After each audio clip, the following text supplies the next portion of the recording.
All right, so first things first, good morning, October 3rd. I appreciate you guys being here.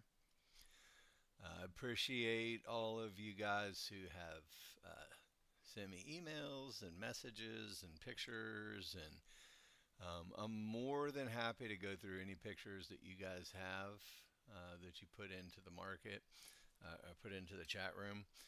One of the things that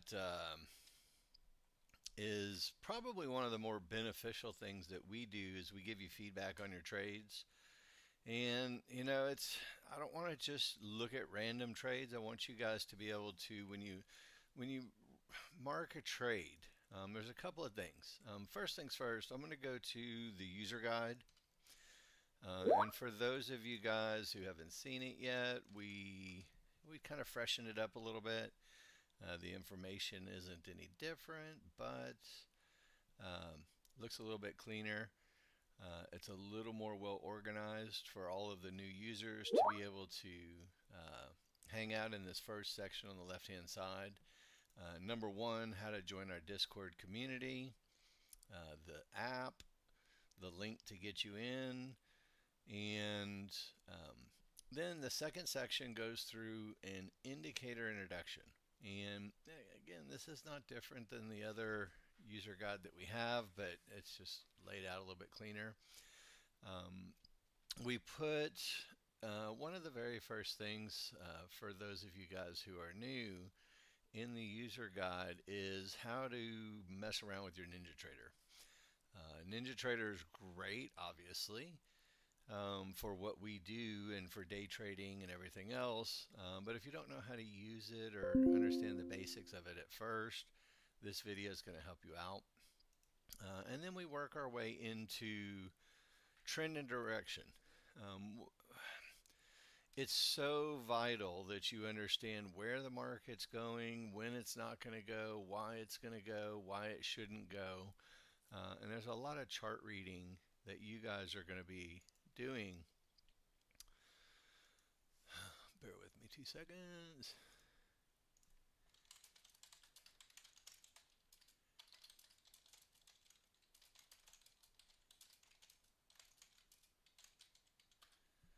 All right.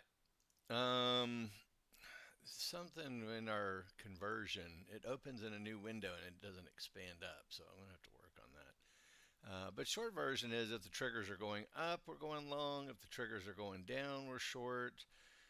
And I'm going to go through this moderately quickly. You guys can take your time to read through this. Termination conditions. This is when the market trend is likely to stop. And one of two things happens at a termination spot. We either stop the market and it goes the other way, or eventually a termination spot breaks. And that's when we're going to anticipate that the trend could potentially continue in that same direction. So again, we'll look at lots of live charts and examples of this today. And then ultimately understanding entry opportunities for trend trades. And trend trades are a really good spot for new users to start off because everything is going your way when you have a trend trade. And when you're doing a trend trade, what we're trying to do is we're basically trying to get in at support when the larger charts are telling us it's going to go up, which is based on our trigger lines. So ultimately, when we talk about high probability trades, we talk about trend trade rules, strong triggers, good tops or bottoms from fibs. Make sure you have room to your Fibonacci resistance before you get into a trade, and then buying or selling a pullback. Um, I have two PDFs that we've been going through all week, which I think are very advantageous. And in these PDFs, we talk about three things. The three skills that you need to master, you better master. Um, Chart reading is one of the most important things. And when you spend time, the more time you spend reading your chart and saying we should go up, we should go down, it might stop here. One of the things in our user guide is market replay. And market replay, and there's a video to it down here at the bottom. In this And in this video, I walk you through how to set up market replay, how to download historical data.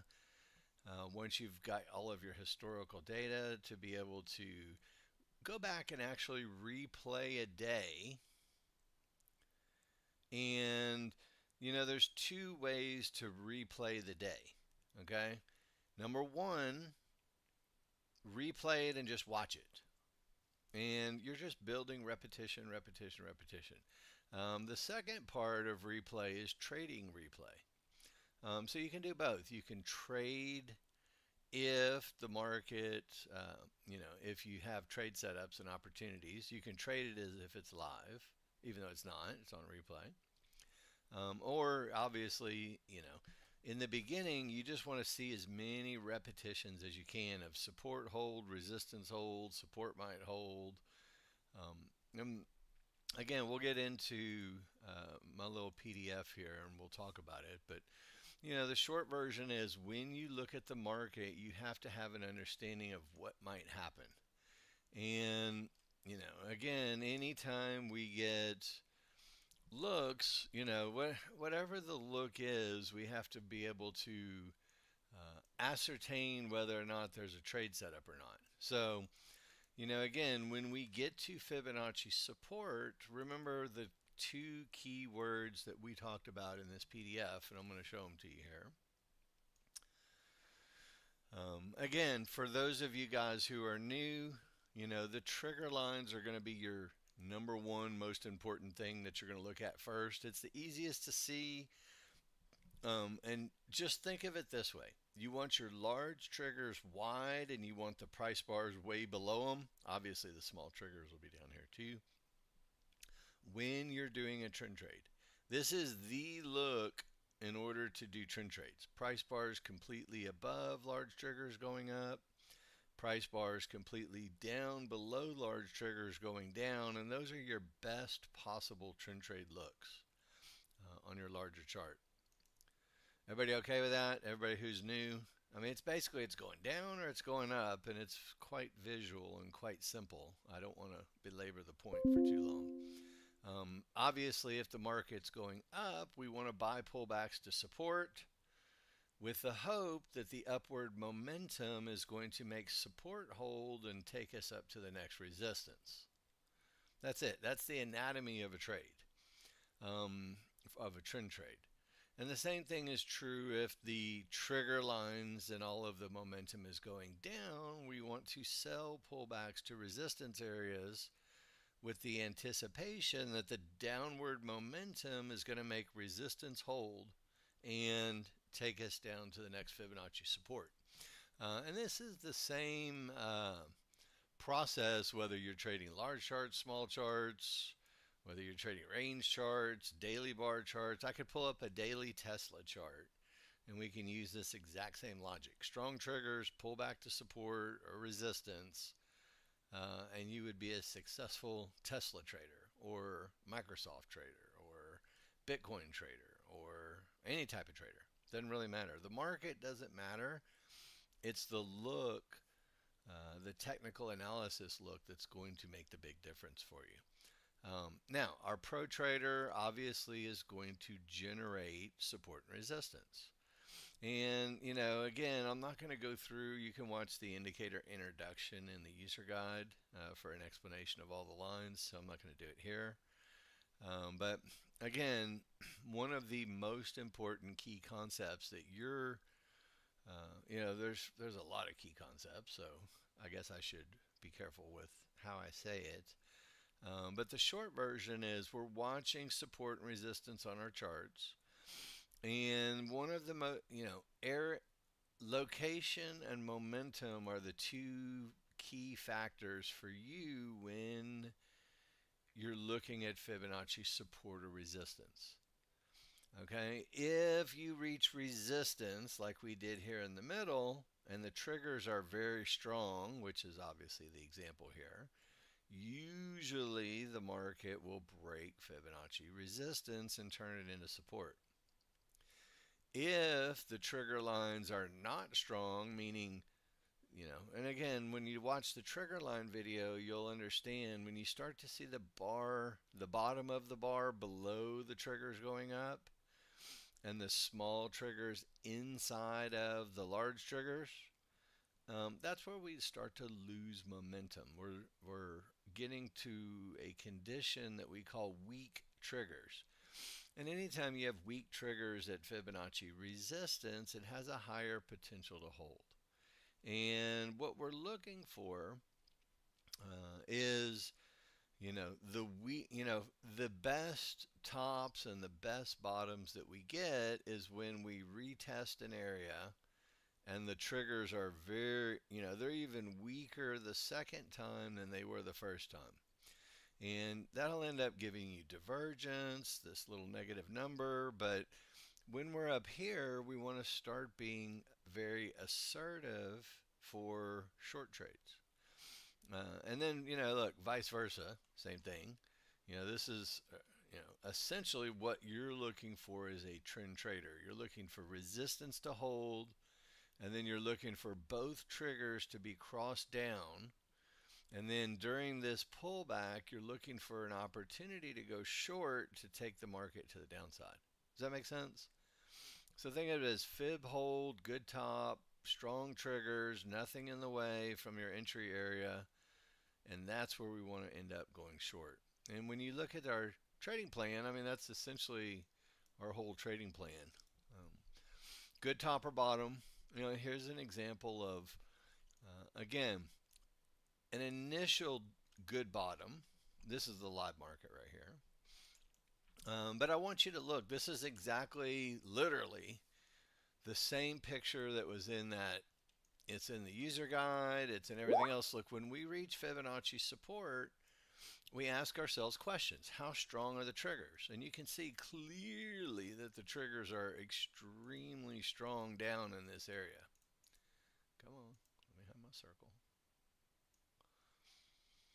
And whenever we have an extremely strong down trigger line configuration, the odds are that we'll get a little pullback and then the market will continue to the downside. And then we just repeat this process. When we get to the next fib, we analyze the strength and location of our triggers. If the triggers are very strong to the upside or downside, either way, we're going to anticipate that the support may also break. So you're not looking for long trades still. You're potentially still looking for short trades. Ultimately, when the triggers get below Fibonacci support, it will turn to resistance, in which we will start looking for one more short to get to the next fib. And then now when we talk about trigger line strength and momentum and location, now we're going to talk about down here at the bottom. And clearly, you see how the price bars are completely below the large triggers all the way down? Not until right here do the small triggers and price bars start to get inside of, and maybe even on the wrong side of the large triggers. That's your warning sign that potentially the momentum is going to come to an end. And when we reach Fibonacci support, which it's not that we won't get to the second support, which we probably will, but when we reach this first support, again, I'm trying not to confuse anybody here. When we reach this first support, we ask ourselves a question. Are the triggers located above, at, or below the Fibonacci line? And if they're not below the blue Fibonacci line, the blue Fibonacci line will probably hold. I mean, that's moderately easy, right? Is there any questions about that? It's location and strength of triggers at lines. That's all you're looking for. And as long as you keep that with all of your support and resistances, and again, look, as we trade back up, right, obviously maybe there's one little long trade in there, but it's going to be short-lived because, look, we have magenta mid bands, which is resistance. We have Fibonacci resistance here, and in order for us to do, if you took one long trade maybe to get up there, that's fine. But when we hit resistance lines, we have to analyze again where are the triggers located. So if we look at that box up top, where are the trigger lines breaking above that or not? And if the answer is no, then you're not going to do any more long trades because resistance holds. And that's what we call a termination condition, an area where the market is likely to stop. And then that pushes the market back down to basically the better spot as far as okay, the better spot of support. And now look, we have to analyze location of our triggers. So where are the large triggers? Are they above or below support? So at the moment they are above support. So we have, support, we have a prior divergence low, we basically have a double bottom. The triggers, the smalls are below the large, so we're not thinking about necessarily long trades at the moment. But this is one of our A plus type looks where, this area has a good possibility to hold because of the word location. Whenever the triggers are physically above the triggers, the triggers are physically above the fibs, excuse me, there's just a really good chance that the market bounces back up. And all that means for you as a new trader is if you hit the blue lines and they're not supposed to break based on your trigger line reading, you just have to wait until they either cross back up from support and then you can start doing long trades, or vice versa, we break support. And then, again, if these triggers remain strong and we break support, then we'll look to go down to the next area. It doesn't look like it's going to happen at the moment, but you never know what can happen. It's the NASDAQ. Give it 10 minutes and it will change, I promise. For those of you guys, I actually pulled up a crude oil workspace today just for fun. And again, look, you can go through the same process on crude oil. I don't know when you guys want to start, but going back to 5 o'clock in the morning, again, crude hasn't been awesome. This is where, like, let's just say you were starting at 3 o'clock in the morning. Okay, we'll just kind of analyze the market. So the market was going up pre-market and overnight, and then 3 o'clock is when the London session opens for crude oil. Everybody knows that, right? You may not, whatever, but 3 a.m. Eastern time is when the London session opens up. So they ran it up a little bit, and then ultimately we had divergence. And we had divergence, and then the market pushed back down, and we had one little pullback to resistance in the middle. And that was it. And then ultimately we got to Fibonacci support. And if you use the location of our triggers, you can see, look, it was very much down. I think everybody can agree with that. The strength of the triggers and everything else was down considerably. The problem is the location wasn't great. So that creates a termination condition. And then the market obviously bounces around a little bit, and support ends up holding eventually when the small triggers are above the large triggers. Still not any easy trades in there early this morning on crude oil. Now this is a significant breakout. When you're watching this live right here, if you're watching crude oil at 4:30 in the morning, you're saying to yourself, hooray, hooray, hooray, this is the best look I've ever had in my life. And as such, I'm going to start doing long trades. And I don't know what happened, whether it pulled back and gave it long and then gave an exit or whatever else, but ultimately it didn't go forward. They took it down. Resistance holds again. Small triggers get back above the large triggers, and we have divergence, which will usually start an upward trend. And then you can see the upward trend was pretty significant. Obviously, there's a couple pullbacks in there for some opportunities to the long side. And then we get to Fibonacci resistance, and we ask ourselves the same question about location, location, location. Where are the triggers weak? Are they located above the fib or not? And if they're not, then we anticipate that fib's going to hold initially.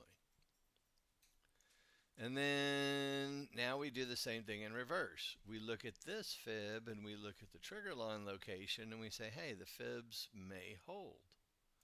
So if there's a long trade coming off of the fibs, you're going to get one until we reach our termination condition. And once we have a pivot stop out of a prior divergence high and a termination condition, we can start going short if the trigger lines roll over. I mean, doesn't that look almost identical to this? It's a retest of an area, the triggers roll over, we're going to look to go short. That's right out of the guide, but when you see it in the real world, it looks just like this. We have pivot stop out at termination, triggers roll over, and we can take a short trade. And there may have been a couple dollars available to crude oil traders on a short trade if you were so inclined. Obviously, with strong triggers, we never really had much of a chance of holding any of these supports. And then ultimately, it gave up over here.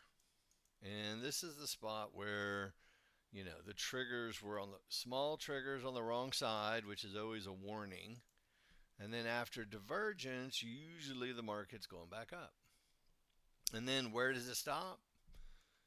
Lo and behold, Fibonacci resistance with weak triggers and nothing beyond. And then we get the same thing over here. We get support with no triggers below it. So we have a bit of a battle going on between these two areas.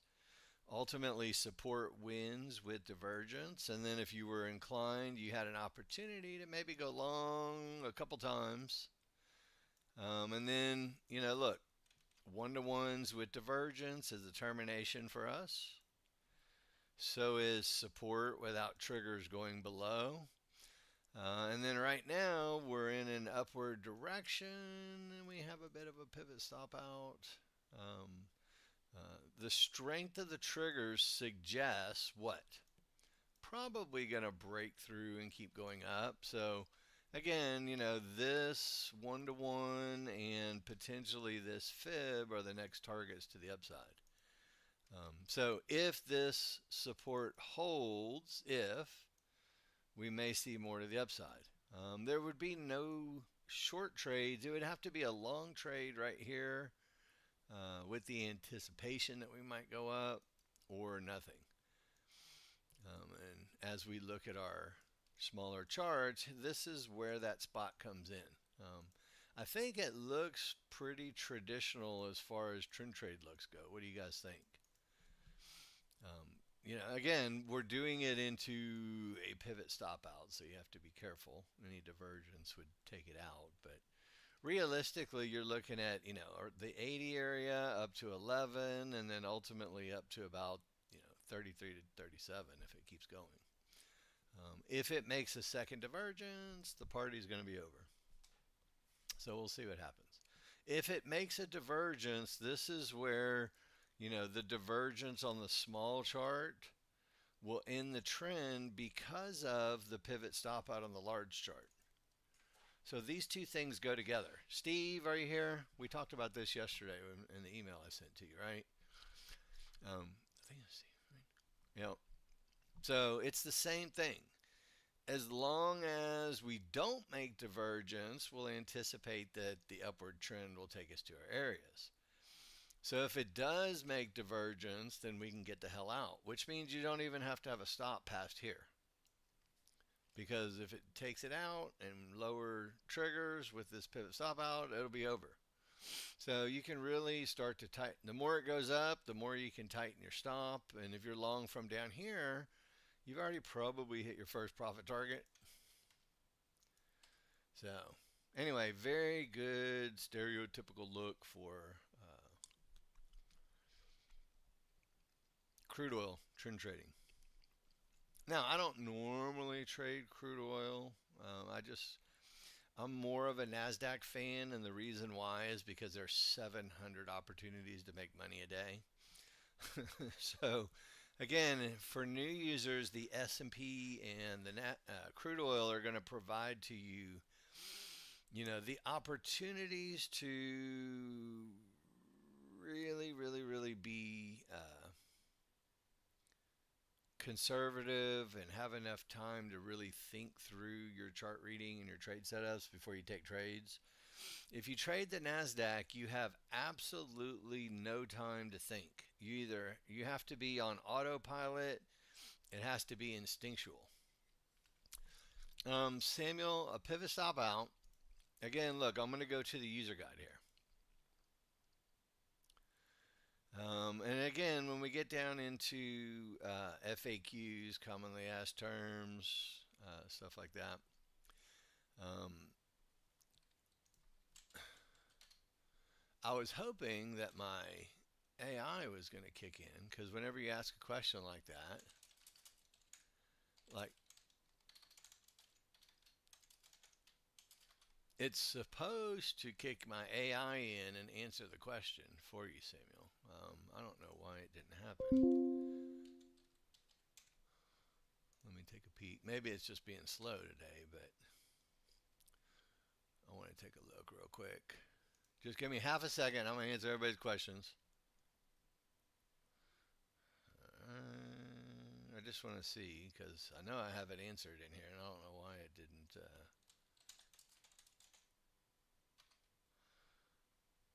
Alright.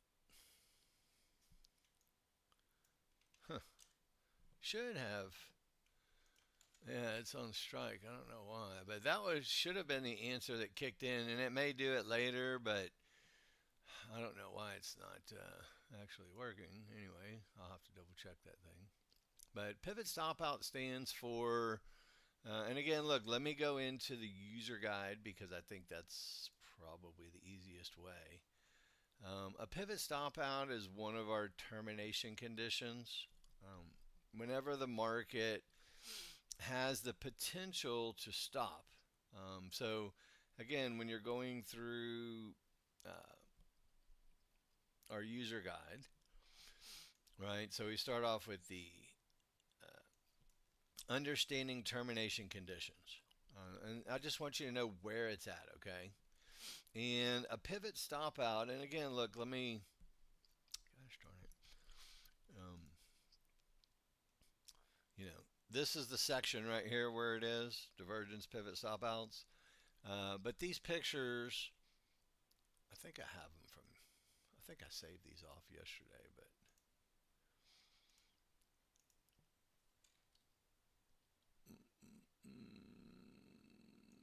anyway, let's see.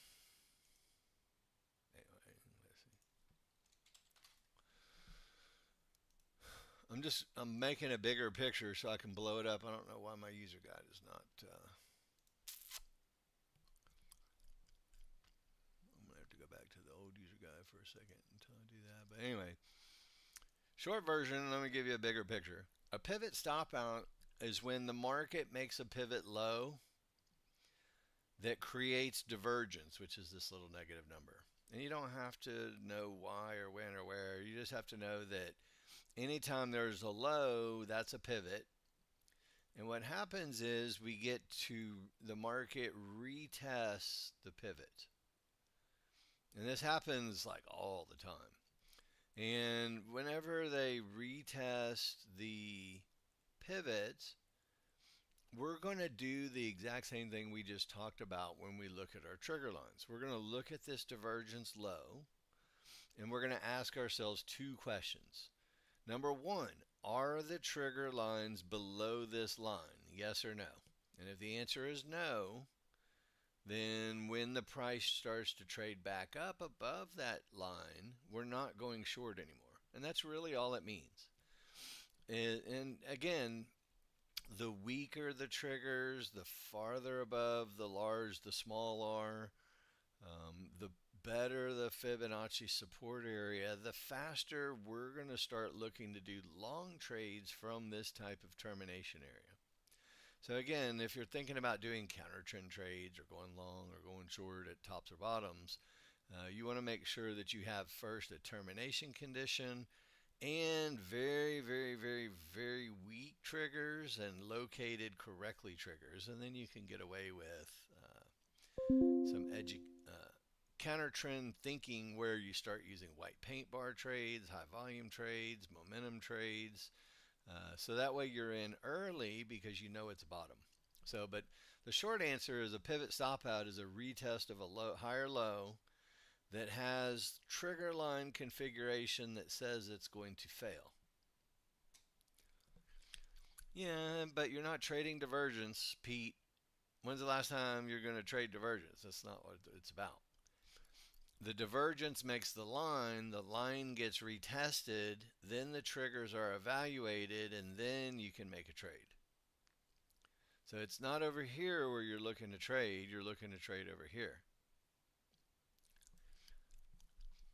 All right, so we made a divergence on the crude oil chart, like we talked about, but definitely some money to be made in there. Probably should still finish off.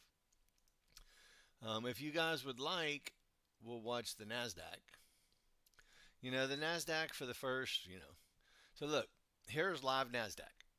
This is a perfect example of pivot stop out. So there's a couple of them. So look, the first pivot stop out that we see, I mean, I couldn't freaking pay for better lessons. Number one, look, this is the edge of fibs, and there's no triggers going down below it. Yes, everybody agree? No triggers below the fib. So that's where we can say to ourselves, hey, that's a pretty good look for not going short anymore. When we look at the strength of the trigger lines, that's not really a low that we're going to go long on. It's a don't go short low, if that makes sense. And then they retest the pivot stop out. So this is exactly what we just talked about, right? So they did it again, they retested it, and then you guys assess for me because look, I know how to do it, so I want you guys to make sure you can do it. When you get to this box and this pivot low, give me the condition, strong triggers or weak triggers, and then give me the location. And then you'll be able to say to yourself, yes, this area should hold. No, this area shouldn't hold. And you can see clearly that this one is considerably better for a bottom than over here because these triggers were very wide and down strong, so it's not an easy long. These triggers were super weak at a low, so you want to take a long trade if you get one. Now, for new users, what's the key to a long trade? Both triggers crossed up and some type of support. So without even looking at any other charts, that's your long trade at 19,907. See it? After the termination that's supposed to hold, both triggers roll, you get your first long trade. Now, they made it up to resistance. Did both triggers get past resistance? No. They were strong though, so you're not going short. Now we have another pivot stop out of the low because NASDAQ is rude and they do that sometimes. And then again, look, same thing in reverse. Now, obviously, we're going up all the way up to resistance. So, again, we get a pivot stop out on the low. And as we break through and we start getting pullbacks, you're going to do long trades up until the time you get to, say it out loud with me, resistance that holds with no triggers past it. So that's a top. So we can really do a super fantastic job of defining what's going to be a top and what's not going to be a top. Now, it doesn't always mean you're going to win, but we're really, really, really freaking good at this. And, if you get a top, look right here, this is the opportunity. I'm late on that entry. But that was your first opportunity to go short and see if you can take the market to the downside a little bit. I'm going to get divergence. It's going to take me out, but it'll go again. This is just the best spot right here. This is one where you're going to end up having to do a trade twice. And that happens with the NASDAQ, especially right off the bat in the morning. Sometimes you have to do a trade a few times. Oops. I got my first target and then break even on the other one. Anyway, you see the idea. And, look, we hit support. And we have to ask, again, trading happens on the little chart, but chart reading happens on the big chart. So we hit support. How many triggers are below it? This answers the whole question of whether you should or should not go short again. If there's no triggers below it, that's your profit target. That's the end of the party. So look, now we're at resistance again, and look at the difference in the triggers. Not that we can't break resistance, but look at the difference in the trigger line configuration right here. It's a much weaker trigger line configuration, so we can go into the top or the pivot stop out, which we just had. See that pivot stop out? We can go into that pivot stop out with the expectation that it has a little better chance of holding. Do you guys see it in real time? I don't know if it's going to hold, but it has a better chance because of what the triggers are doing. What do you think? And this is where I would look to be more assertive with my short trades, with my white paint bar trades and stuff like that.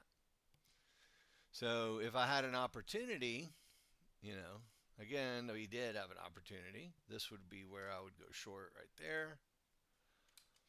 And again, how far is it going to go? We'll see. But anyway, that would be my first short opportunity after termination on every chart. Does that make sense? And again, we may not go very far. We may not go past 56. So, 59 to 60 is our first target, but realistically, they'll probably test the lower area because they usually do. We had talked about this the other day. The better the top, the less likely support is to hold. So we're still anticipating more down here, and we'll probably get to here, and then we'll have to make some decisions, which we just did. So, and then for newer users, the easy visual will be when we break through 55, you'll get the opportunity to keep going short. Realistically, this resistance and these large triggers should still hold and take us to the downside. Should. Because of the quality of the top.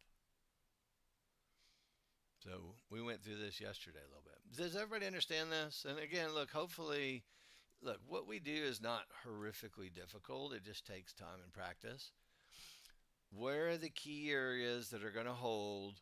When the triggers are strong, you're buying pullbacks. When you get to resistance that doesn't have the triggers, you stop taking long trades. And then ultimately, you get a really good termination condition when you have very weak triggers, fibs, pivot stop outs, all that good stuff. And like I said, there's a chance we're still going to continue going down, because of the video that we talked about yesterday, which was good tops and bottoms video. The better the top, the more likely it is to continue to the downside.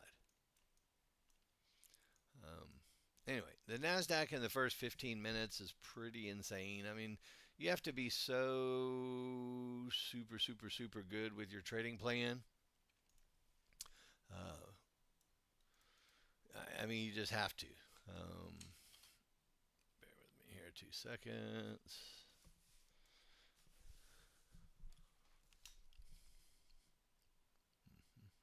Bear with me 2 seconds. I need to do something here real quick.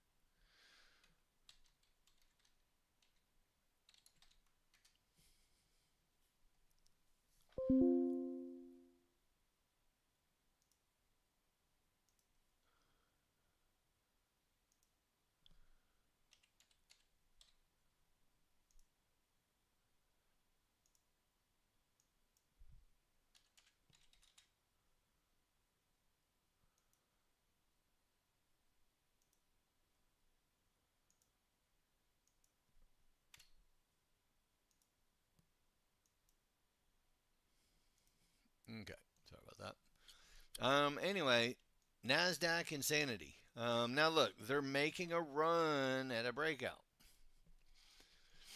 Um, Again, whenever we have divergence and 50-50, it's not a great breakout. Now we're in a situation where we have a great breakout. We've really broken through all the fibs, all the triggers are strong, which we pretty much anticipate we're going to break when the triggers are that strong. We talked about it already. And now, the idea is we're going to make it up to the next Fibonacci resistance. Where, look, we look to find some opportunity. For me, in a strong market, I would do a one bar down type trade. And if I get divergence, I get out.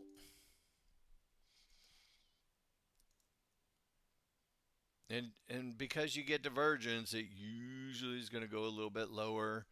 And then we'll end up with potentially a mid band trade if they decide they're going to go up from there. But I wouldn't do it on the wrong side of the triggers. It's worth a few ticks to me in a strong trending market to buy a pullback into the triggers with my market flow chart, and it wasn't ready to go yet. So now we're in a situation, Nasdaq wise, where we have divergence, which means we're going to make it down into this window right here. And almost 9 out of 10 times, look, we're going to come down into this window. And then from that window, we're going to push up to the next resistance. So I'm drawing in the future before it happens. Can you guys hear me? Audio? Okay. Just making sure.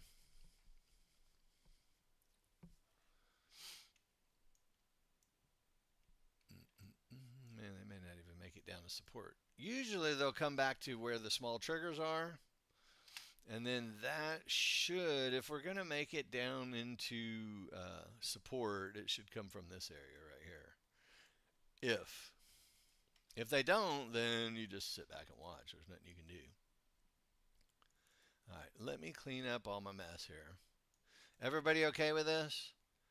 Can you guys see where the market has the potential to hold? Now, I don't know if it will hold here. That's not what I'm saying. It's just when we get to this spot, look at the location of my triggers. My triggers are so far above that Fibonacci support, it makes it about an 80% chance of, something over here holding and then taking us to the upside. So there's your support. And now if the market does what it normally does, it's going to take the hell off and run all the way up to resistance. We'll see. Time will tell. Again, it's not necessarily a long trade yet, right? But we're on notice on this area and we're waiting for some type of a signal. So look, we're not going to jump in long when everything still says down. Everybody okay with that? All we're doing right now is saying, look, we got a good spot. Now we've got a good spot with some divergence, and there's about an 85-90% chance we're going up. So again, this is where, for me, I would take a little bit more of an assertive long trade. We'll find out if it pays off or not. And then I can have a much smaller stop because, again, I'm trading using the market flow chart. Oh, that's rude. I have to do that trade twice. And then ultimately, we had talked about making it up to resistances. So, again, that was a little bit rude, and I had to do that trade twice. But anyway, it's doing what it's supposed to do. It's very volatile first thing in the morning. Really, really tough. The first hour or so. So there's an up bar, so I can reduce my risk. And then ultimately, we should keep going. I need to watch my other charts for management. If I get a lower divergence or something. That was it. That was the end of it. Anyway, We'll do more trading later, guys. I just wanted to give you guys a first little, and again, that's not an easy trend trade. That's a trading from the edge, right? So if you're a trend trader, you're like, what the fuck is he doing? That's not right.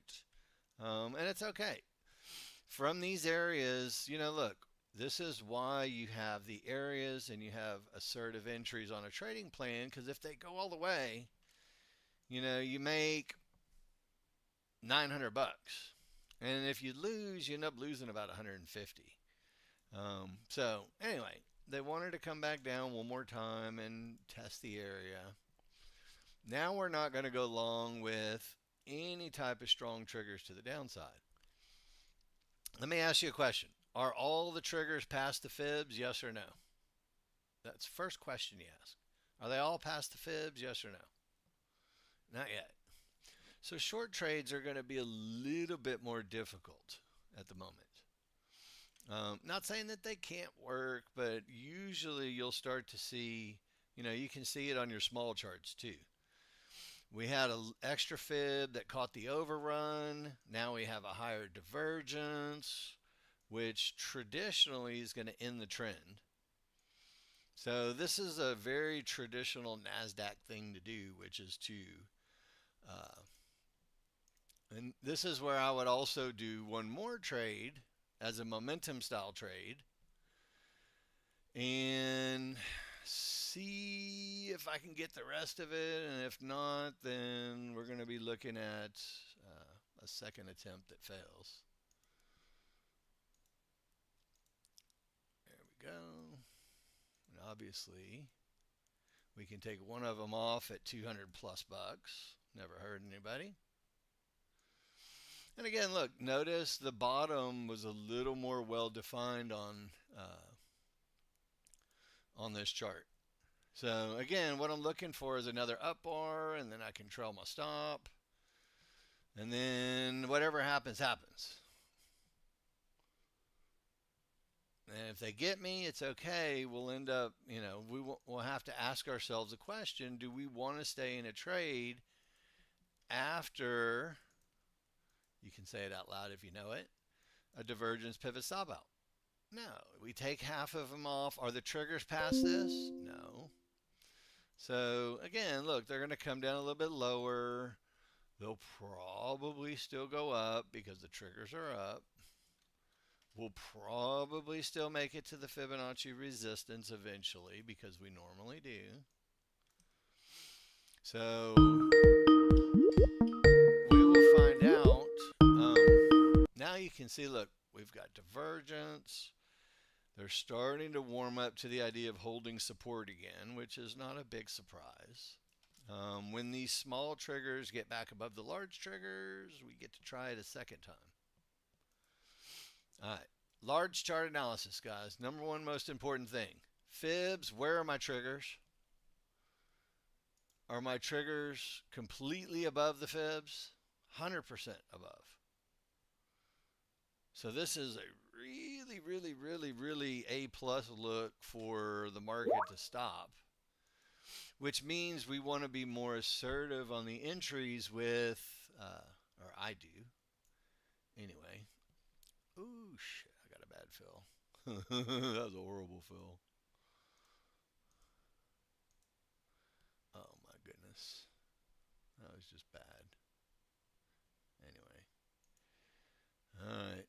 I may or may not win now. It has to go right now if it's going to go, so we'll find out in 2 seconds.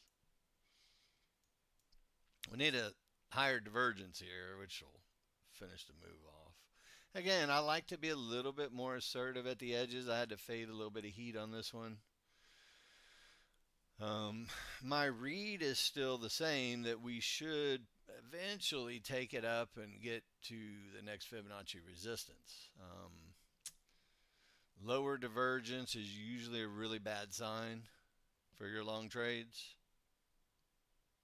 And now I'd probably wait for a trend trade. Look, I've taken a shot or two at the bottom, which I love doing. Look, I love this trade saying, hey, I'm going to go long. It ought to go up to here. Look, the benefit is $1,000, and if I lose it, the downside is they're not going to allow anybody to have that money right now, are they? They're not going to allow anybody to have it. The downside is you lose a couple $100, and I'm okay losing a couple $100. You can see this is why most people don't trade the first 15, 20 minutes in the NASDAQ because they just, there's a professional day trading term for this. It's called dicking around and ruining everybody's day. And then what happens is you take a stab or two at your assertive trades to go long, which, again, look, it fit my plan to go twice. It's no big deal. Still fits my plan to go again if it happens, but um, you're going to see this area eventually hold. We're going to get through everything that is going to be trouble for us, right? So you can see where we've got some trouble, one-to-ones and things of that nature. So as soon as they work their way through 94.50, which ought to be any second, you'll start to see that we'll get our move to the upside that we were looking for. And again, this is where I will also do another momentum long trade attempt. I know it seems a little bit crazy. They haven't worked out real well yet, but usually this is the one now that we've cleared, we end up getting the move that we want. With a pivot stop out on the big chart, I'd still probably go to break even and not lose any money. I would like to see a little bit more out of this one, obviously.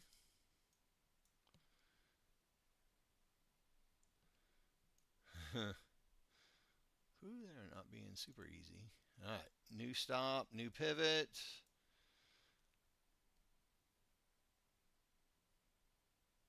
Man, just rude.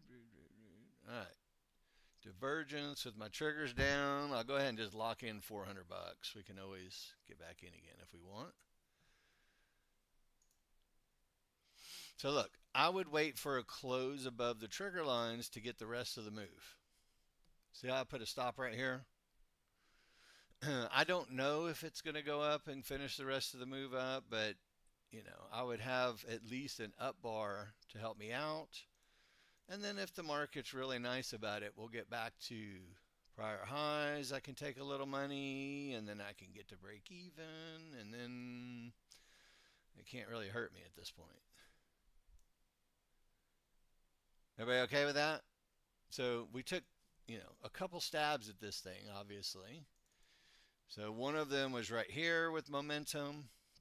And then the second one was with a bar closing up, which I took half off. And then, as long as, there we go. Now we get to the target. And then, again, look, the big chart told us a long time ago that this was going to happen. All right, so again, look, I want to go back to the big chart reading because this is where it's really, really, really important. Again, look, oops, sorry about that. I was more assertive from this yellow box. And I hope this is a helpful lesson, just kind of seeing it live. I know it's freaking lightning quick, and if you're brand new, you're like, what the hell, man? How the hell am I going to do this? Trust me, S&P, crude oil is the same read and the same logic. It's just a lot slower. But you can see support holds, triggers are down, support holds, triggers were strong, support holds. The triggers in this instance were perfect for going long. And a lot of times I'll be assertive and get in closer to 83 and just hope for the best. But and then you can see, obviously, once everything rolled, we're going long. Once we got to resistance, I want you guys to answer the question. Quality and strength of the trigger lines at resistance. Did I even have to get out? Probably not. And then now look, I want you to do the same read. Quick, quick, quick, quick, quick, quick. Trigger lines and fibs. Are they weak? Are they not above it? It has a chance to hold. that's a better profit target for the second one, but that's okay. It's really, I want you guys to understand this. Nasdaq is hard as hell to trade. Everybody agree who trades the Nasdaq? I mean, it's so fast that you have to be so good with your trading plan and so good with your executions and so good with your management rules, and you don't have time to think. You literally have zero time to think in the NASDAQ sometimes. And you have to just. I use the analogy. Has anybody ever taught their kid to drive? When they were first driving 15 learner's permit and you said, all right, let's get on the freeway for the first time. And you're telling them, okay, we need you to look over your left shoulder. Obviously, if you're in the States, if you're in the UK, maybe your right shoulder, but that would be weird. Anyway, long story short, you look over your left shoulder, you look back at the traffic, and you see how fast are they going, who's going faster, who's going slower, where's the hole that you're going to stick your car into. And you have to merge into the traffic and get up to the right speed and all that kind of good stuff. And reading charts and fibs and triggers is the exact same thing. You're watching the traffic to say, when are things favorable for me in order to say, hey, support's going to hold. I need to start being more assertive. Or do I need to slow down a bit and wait a second? Because all of this was below the large triggers going down. So we can say, hey, we want to get on the freeway, but we got to slow down for just a second because we're jumping in front of a semi trailer and we're going to get killed. And then ultimately, look, the semi trailer goes by and we get the opportunity for everything to line up and then we get good stuff. And then, instantly you have to read your fibs and say what's going to happen. And then instantly, that's why I was like, quick, quick, quick, read it, read it, read it. And you can see it's supposed to hold. And so far, it held, this is supposed to break. You never know if it will or not. And then this is supposed to hold. It's not difficult. It's not rocket science, guys. And the other thing, obviously, we do have news at 10, so it could go batshit crazy here in just a second. But, look, this is not rocket science. It's wait for a fib that's supposed to hold. I mean, that was so fast. Whenever we have news, it goes insane. So NASDAQ is like extra insane. But look, this is what I did on Market Replay. I said to myself, up, up, and nothing but up. And I'll just sit and watch it. And I'll say, okay, fibs are supposed to hold. For now. Can change. But somewhere in here, the fibs are supposed to hold. And then I will change my mind if and when the triggers get past it. So look, we have strong triggers in the fibs, but they're not below it, so it still may hold. And then now we've got kind of a 50-50 look. Let's bring in some other charts, help us out here. So we have basically a pullback into support for potentially a trend trade long. It's not the strongest look over here on this chart. So without the strongest look, you'd have to manage with divergence probably. You have to be an auctioneer to try to call the NASDAQ during news. So this is why it's hands off the damn computer until the news shakes out for a few minutes. All right. Anyway, it says we're going up temporarily, but not super great because we've got issues. So let me go back and review a couple of your charts. First of all, let me ask, does anybody have questions?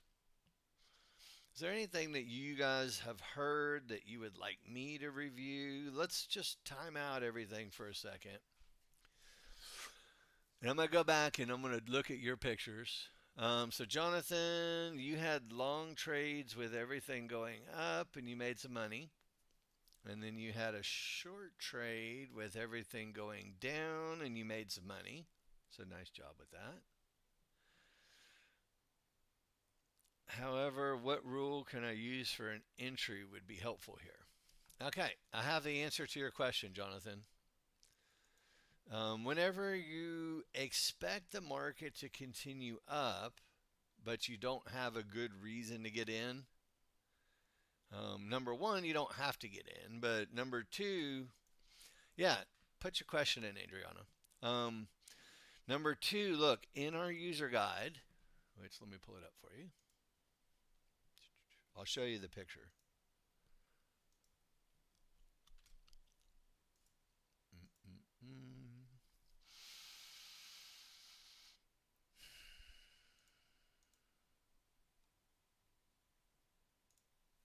Under additional trade entry techniques, it's called the continuation entry.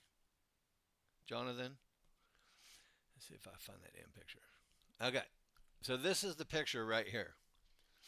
A continuation style entry. And basically it says, hey, I think we're going to keep going up.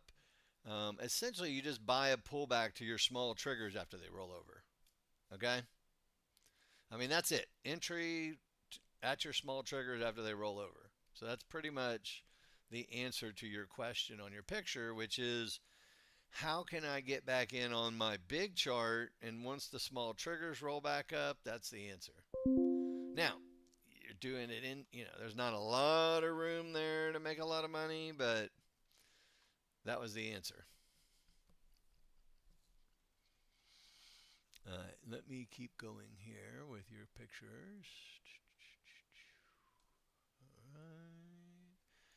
Cheetah, you had a question. Would I say this is a strong bottom?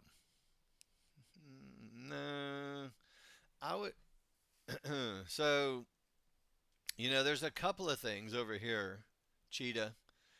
Um, I put this picture in here earlier this morning, believe it or not, for that exact spot. I don't know if you saw it or not. But look, here's the picture for your question. If the triggers are very weak on the large chart, then any type of divergence or pivot stop out on your small chart will end the trend. So, Cheetah, does that answer your question?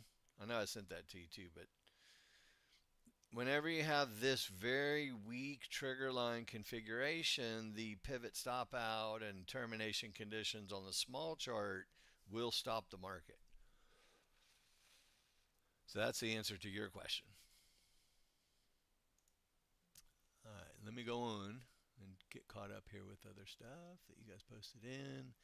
Jen, I got yours. Hang on. All right, Jen, you had a short. That's basically the short I did. You put in a bigger stop, so you stay out of the way, and then you got out at support. Awesome. Beautifully done.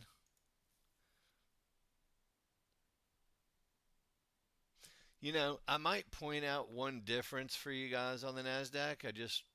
I'm going to point it out. Use it. I mean, don't use it, whatever you want. But notice that this bar right here was the very first bar that closed below the small triggers on the 13.2. Anyway, and again, I don't mind trading at areas. Nothing wrong with that, so I'm not digging it. I think it's fine. But this bar was the first one that really closed below the small triggers, which made it a little bit easier. Which I had to do that trade twice, so it is what it is. PFI. Let me see what you're up to. So you went long and you made $65 and then $325, and then you went long and made 130. Net $1,000. Nicely done. So you went long here and lost 220. Sorry, I missed that. Those damn divergences, huh? I mean, they just have a tendency to make it go lower first. Fortunately, you got back in. Obviously, you got back in, you took some, you bought it back, you got the other one and the second one. So, really nice job with that PFI. Congratulations. Steve, let's take a look at yours. All right, so let's see what you got. I was just getting a setup to trade, missed a long trade. Please comment on a potential setup. I mean, there is a potential setup, but it's down here at support with your large trigger, Steve, not up here. And it's a difficult one to do because you have divergence from fibs and one to ones, and it's just not the easiest one to do. And then notice if you were going to buy down here, the same thing I just posted in that other picture for Jen. Just take a look at the logic here where, and I posted the picture in again. Look at once we start closing above the small triggers, this is the first spot where you get the opportunity to go long probably a little more safely over here. And then ultimately, you get to fibs with weak triggers, and that's the end of the party. You did try to, you went short, kind of jumping in and getting out at fibs, and then you went long. And again, going long into that, again, very tight management, which is the right thing to do for sure. So this was your short, which I'm okay with. Out at the right spot, nothing wrong with that. And then ultimately your third one was your long trade from support with the small triggers rolling up, which is what I just told Jonathan about the continuation style entry from an area that's supposed to hold. Now, again, the idea of mid-band should hold is a really, really good concept, but you have to be comfortable in your skin to say, hey, it's really supposed to hold, so I'm going to do the more assertive entries. And a lot of people are not really good at the assertive entries. Some are, some are not. Morgan, let me see what you got. You were long with everything going your way, and you forgot to get. Do you see how this is way over here? This means that one of two things. You either traded during news or your timestamps were off a little bit.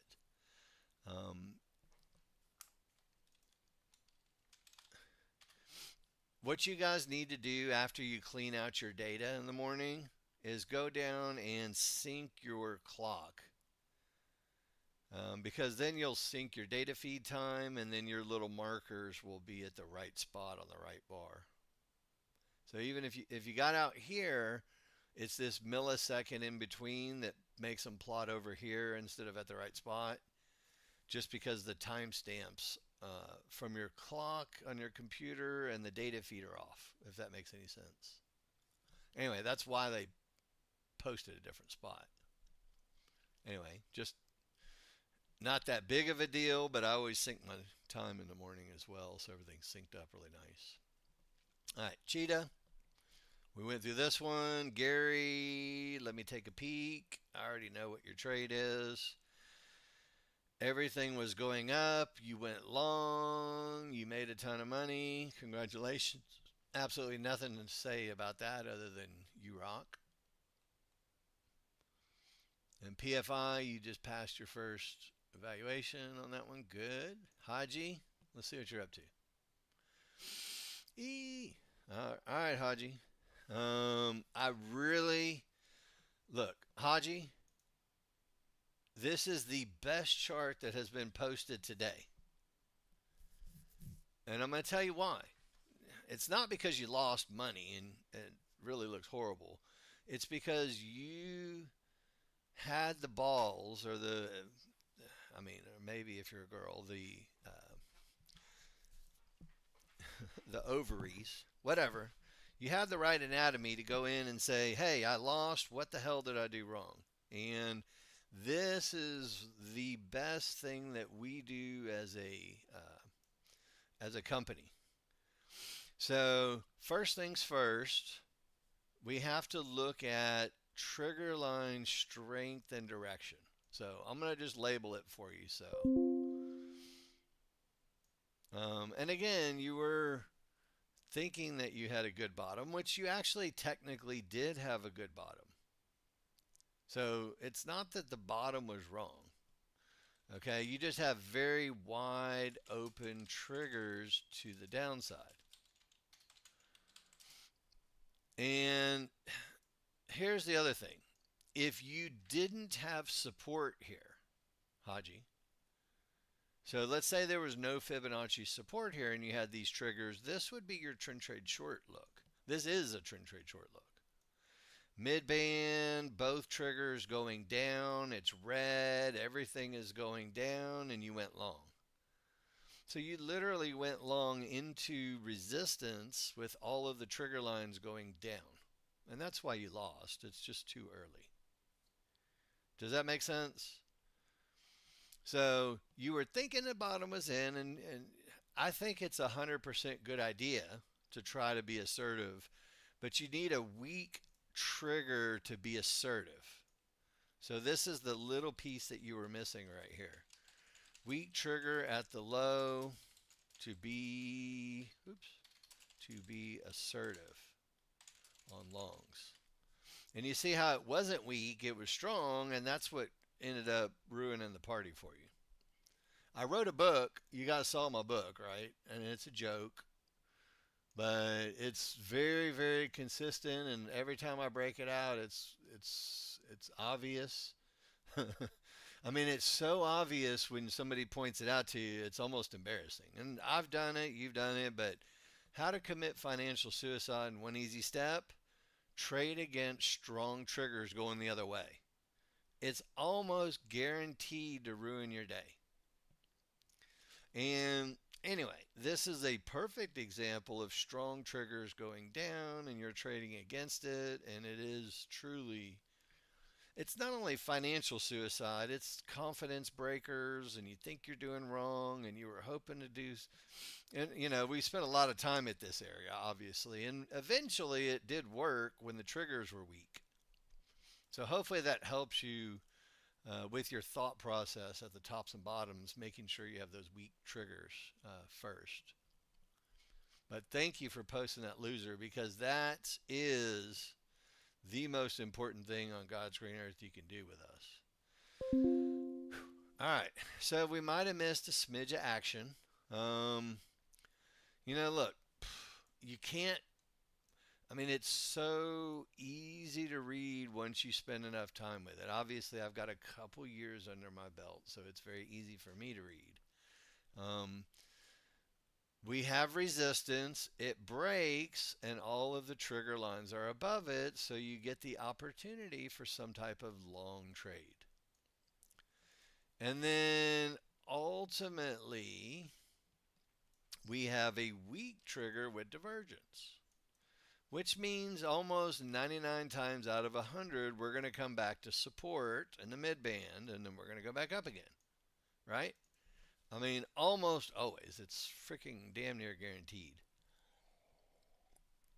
Now, what happens next is, again, hopefully this is the chart reading aspect of what we're doing today is very, very helpful for everybody. Look, we retest the high.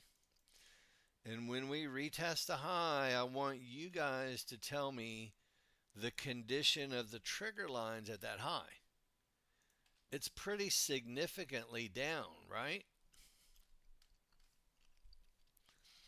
So when we get a second divergence that's lower and our trigger line configuration is down, we can start saying to ourselves, we've got a pretty good top end.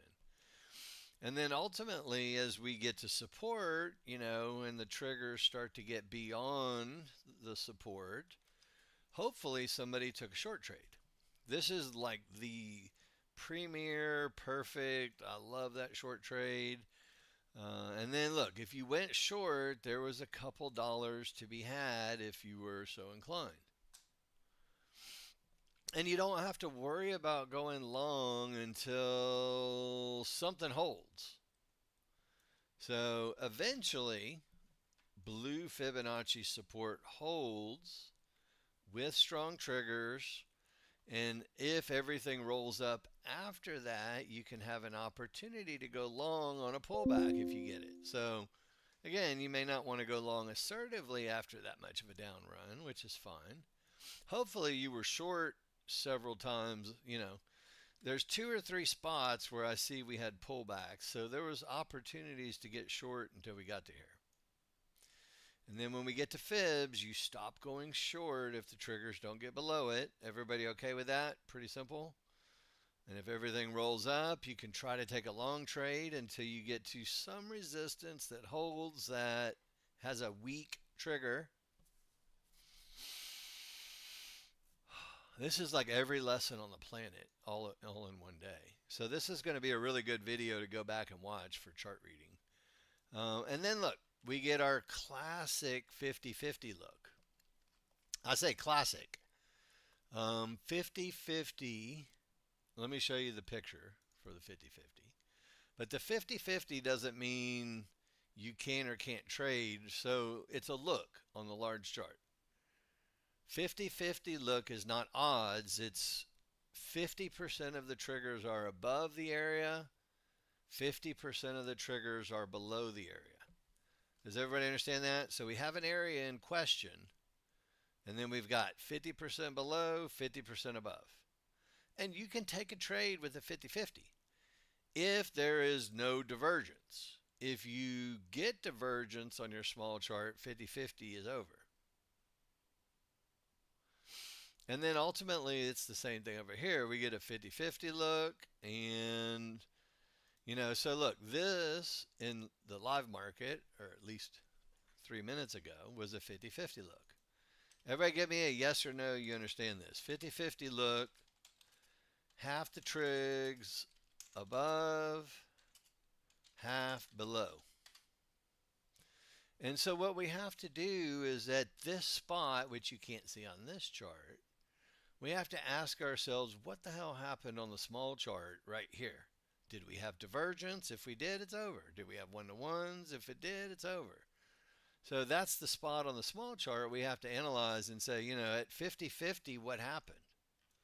So look, I'm just going to bring up the small chart and you guys can tell me. So we had a 50-50 and we had divergence. Everybody agree? See the negative number?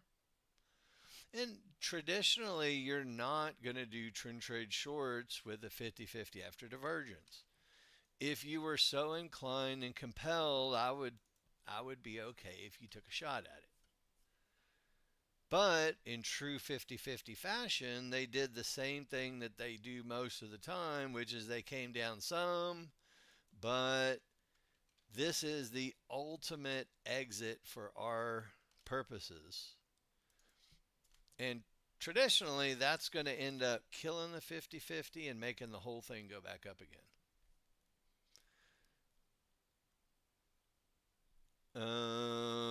Adriana, if you want to wait 2 seconds, I'm getting to it. Hang on a second. Let me get to your question. Give me 1 second. How do you manage or analyze fibs on the market flow chart? You don't. You don't have to. It's the same fibs as on these charts. So this is where you analyze your fibs, starting with your big chart first, period. That's it. So everything is from your big chart first, and then your second dynamic Renko bar chart second. And then you don't even need to draw fibs on your market flow chart if you didn't want to. But anyway, short version is you don't necessarily need to, you're basically watching trigger lines on your range bar chart. Anyway, and obviously, look, fibs are supposed to hold on the big chart, and that's all you really need to know. So if the fibs are supposed to hold on the big chart, find a short trade on your small chart. Does that make sense? So I wouldn't spend too much time worrying about whether or not, you can still watch them, but the fibs on your other chart should be the same as on this chart.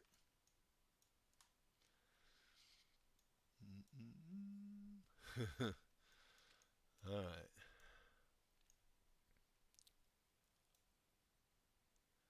Hi, guys. Questions, comments, concerns, things you guys want to go through. Notice that we have no good reason to stop the market down here at the low. So, because there's no good reason, there's a pretty good chance that we end up going, you know, I have a slight momentum trade that I'd risk a few points on. Oops. And now I wouldn't risk any money on. Oops. Man, I couldn't even get my target down there quick enough.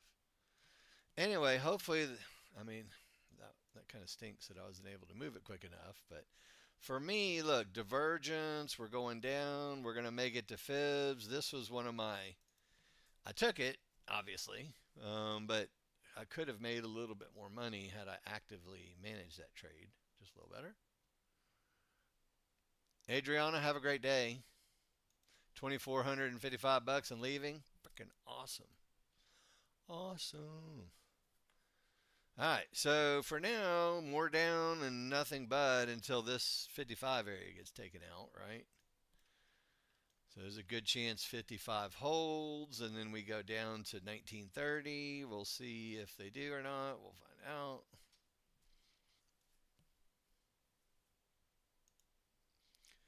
I wouldn't be doing any long trades just yet. Um, with the large chart, see how the triggers are not above the fib live? And we might go up. I don't, we may go up to the mid band, and that's fine. But now we've got triggers considerably better for continuation to the upside. Do you see how they didn't quite finish this business to get down here to this fib? A lot of times you'll get divergence and they'll run up to the edge of fibs and then they'll make this last big move to the down. I don't know if they will make a move down or not, but usually they'll stop up here and then go back and get that last fib and then anyway, all right. What do I think about trading off the large chart? It's a horrible idea, PFI. Horrible idea. Now I'm going to tell you why. I'm going to give you the exact reason why it's a horrible idea. It's one of my favorite pictures. We went through it yesterday. God blessed America with my new user guide. Hang on a second. I want a bigger picture of that, so give me 2 seconds here.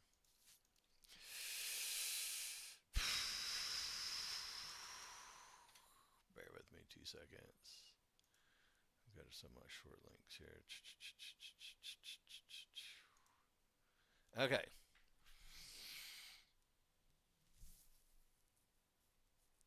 The old user guide. I mean, it's the exact same stuff. The other one is just organized better. That's the only difference. Um, but I know my picture is going to open up big in this one, so that's why I did. I cheated. All right. This is why you can't trade off just the big chart. And I want you to notice this picture is from March of 2021, so it's 3.5 years old, but it's still true to this day. The large chart would have you going long, and then you wouldn't have any way to manage that trade effectively. Does that make sense? So you have to have the small chart in order to manage your trades effectively. Because you have to see the change coming on the small chart to know that the large chart is going to end up failing. Or you have to see that the small chart continues so you know the large chart's going to keep winning. Without the second chart, you are fooked. There's no way to know. And I've tried it. Trust me, I've tried everything. And you get away with it if the market's trending really hard, but if it doesn't follow through, man, you just destroy yourself. So, anyway, don't do it, is my answer. Okay, so we have a freaking awesome resistance that's supposed to hold, yes, at 81. Everybody agree with that? 81 is supposed to hold to go to the downside. It's so hurtfully obvious, isn't it? And again, this is where you get back to your mid band and then, your fibs, and they're just rude sometimes in the NASDAQ, but should go down. We're still kind of post the news, so it's a little more volatile than it should be, but we should go down now and finish the move down to this fib, target wise. That would be my guess. Notice divergence from one to ones. That's almost the battle cry where, I would personally take a shot at it, and if I made divergence to the upside, I would get out of it. Now, I got out of it very quickly. Usually, divergence from one to one ends anything that you want to do. All they did is stop out the high by a tick. I want you guys to read this right now, right here, right now. Quick, quick, quick. Pivot stop out at the edge of fib. Should it hold? Of course it should. So, what does that mean for us? We can be more assertive to try to get down to support. I can't really teach and trade when it's this fast. It's just too damn hard. So I won't.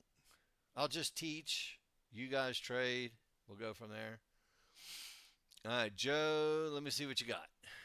All right, you pointed an arrow at the mother lode of support with divergence. Awesome. That is a good bottom, unequivocally. Is that what you were asking? Is it a good bottom? I don't know if there's a question in there or just pointing an arrow at how pretty it looks, or I'm not sure exactly what the purpose is, but it's beautiful. That's okay. No big deal.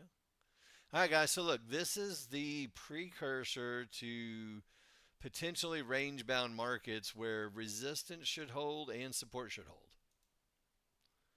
And this is where you're going to require some type of a breakout before you get an easy trade setup. Does that make sense? So right now, look, resistance could hold, support could hold, and it's probably going to get sideways and choppy for a little bit until we have a good confirmed breakout, which will happen eventually. It always does. Usually faster than slower in the NASDAQ. So for now, resistance holds. We'll see how they treat support when they get down here. This will be the key spot to hold. If it breaks, we know what to do. If it holds, we know what to do, right? I'm going to take a 2 or 3 minute pause for the cause. Obviously, they answered the question quickly, didn't they? So look, this is where we're going short, guys. There's my first target. See if we can get all of it. So I already got my first $200 target. And we'll see if they make another down bar here and I can trail my stop. As long as they don't make a second divergence, which they shouldn't. They're rude, so they will sometimes, but man. All right, new pivot. I'll trail my stop again. A second higher divergence with the triggers up will end the trade, which I got out. So anyway, made a little money. It's still going down, but I've got to go to the bathroom. I had to go ahead and make a little bit, but that's really as good as they get right there for trend trades on what we're looking at on the big chart. See how they broke through with strength, pull back, and then ultimately, look, pivot stop out and or support is going to be the spot where the next decisions are going to be made. Whether it's hold or break or not, we'll find out. It's moving fast. And to be able to teach it and do it and think about it and all that is really hard. I have to say, I'm not complaining. Right, we can do it, and we're still up $400 or $500 right now as it stands, even with my 3 losers I had in there. So, anyway, making money is not a big deal on the NASDAQ, guys. Sitting on your ass and waiting for everything to be perfect is the most important part of what we do. I'm going to leave you be for just 2 minutes, take a break. I'll be right back. You guys let me know. Post in any questions. Joe, you're up 1,200 bucks. Awesome. I'm going to put a line in the sand here. So I'll be back in 2 seconds.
Alrighty, everybody, I'm back.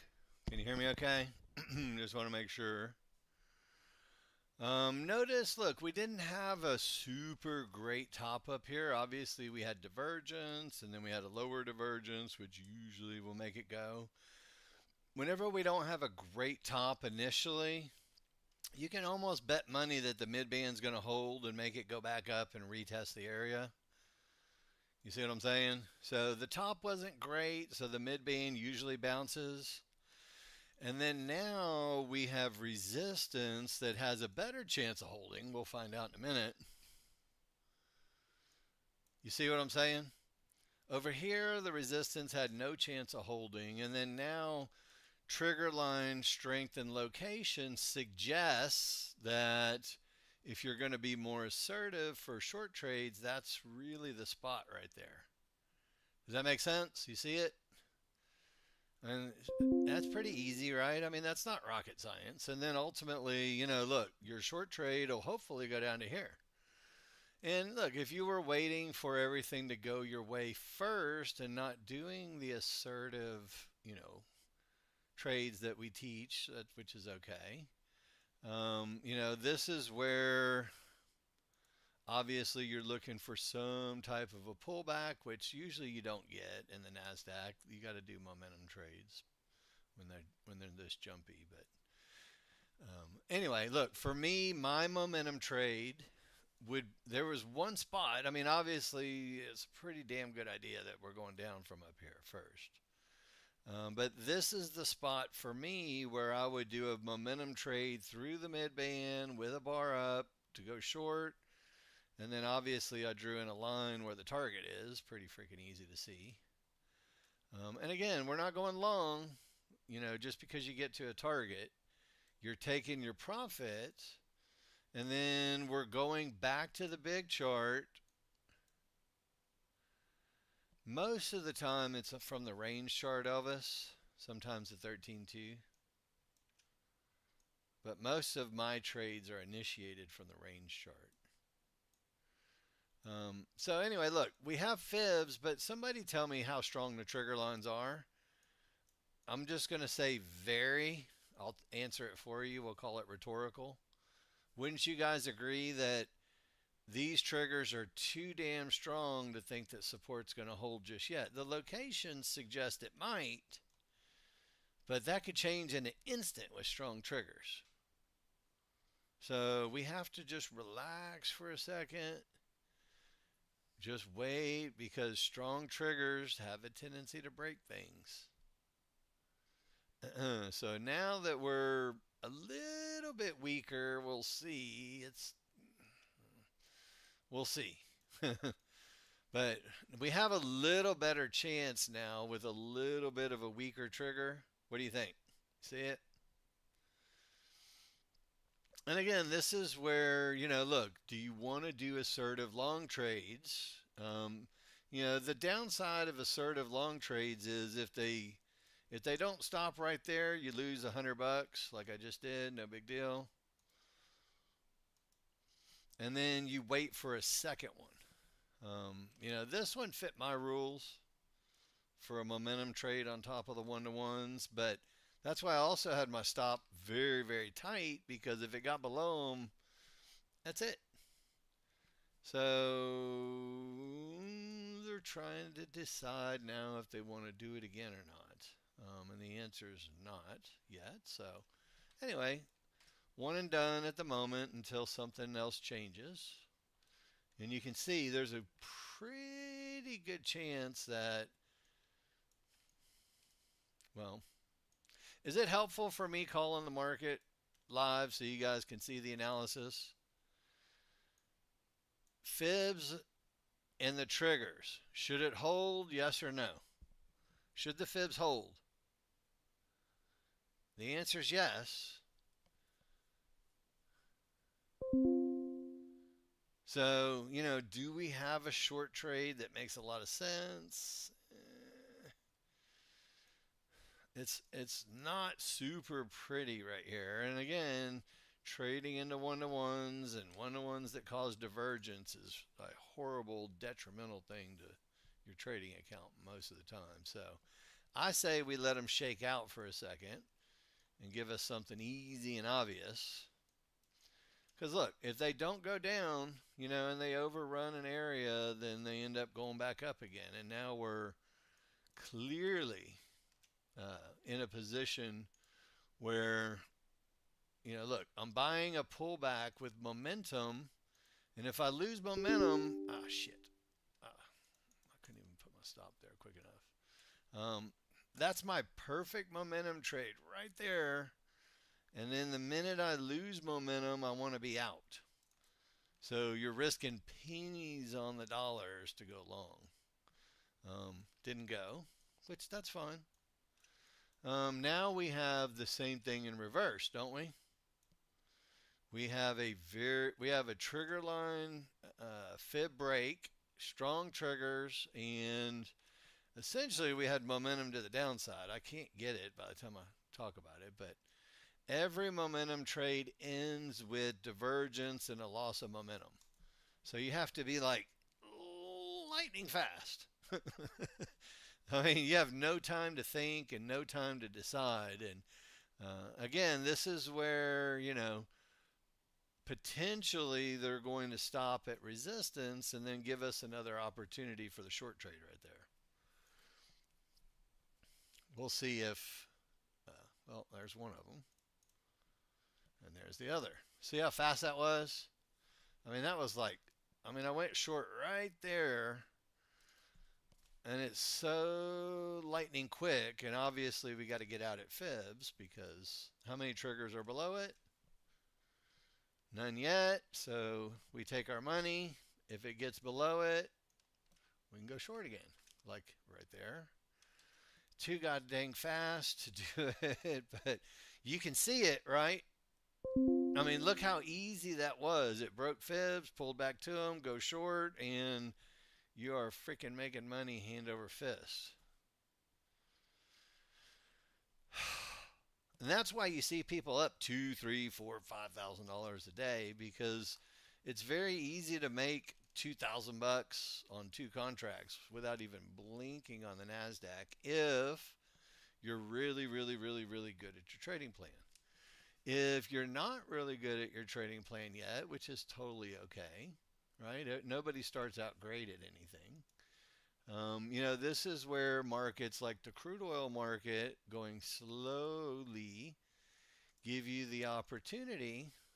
Let's see, we're at 500 bucks. We're not up a lot of money yet, but that's okay.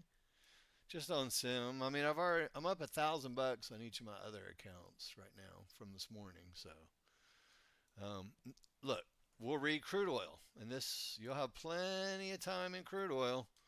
So look, divergence from one to ones is a bottom for us.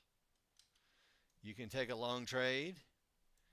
A second higher divergence from a one to one is the ultimate, and you should basically be long already in crude oil. If you're not, then a little bit late, but we should get a breakout to the upside, is what it looks like. And then ultimately, crude is going to end up at 32 or maybe even considerably higher. We'll find out in a minute. But it's the exact same read. Whew, look at that, man. Crude did have quite a bit of fun. So here's where we were at earlier. We already marked up all the areas on crude that we're supposed to hold. And you can see as it continues up, these were supposed to hold, and then fibs break, momentum trade. And then ultimately, look, divergence, lower divergence, and a third lower divergence means the damn party's over. Once we break below everything, resistance should hold, and you get your short trade. And then you get weak triggers at fibs, which gives you your first push up. And then now we've made bottom, really good bottom with divergence, double, triple, extra good bottom with divergence. And like I said, you should be long crude oil if you're. Did you guys go long crude? I'm hoping somebody went long crude if you're a crude trader. Chili dog. Awesome, Ron. Everything going your way perfect. Little base hit. Do it 4 or 5 times a day, and that's all you need. It's beautiful. I don't like it because I see dead people and too many opportunities before that ever happens. I tried doing this trade, I just can't do it because I'm already in. I'm cool adding on to a position, but I'm usually already in before that happens. Yes, sir. Anyway, does everybody understand the concept of divergence from one to ones being a good bottom? Higher divergence from one to ones, making it a super awesome, even more better, best of the best bottom. And then ultimately, you should be long crude. And like I said, we'll probably get to at least 32 and beyond, maybe. Anyway, this is a little more peaceful, isn't it? Looking at crude oil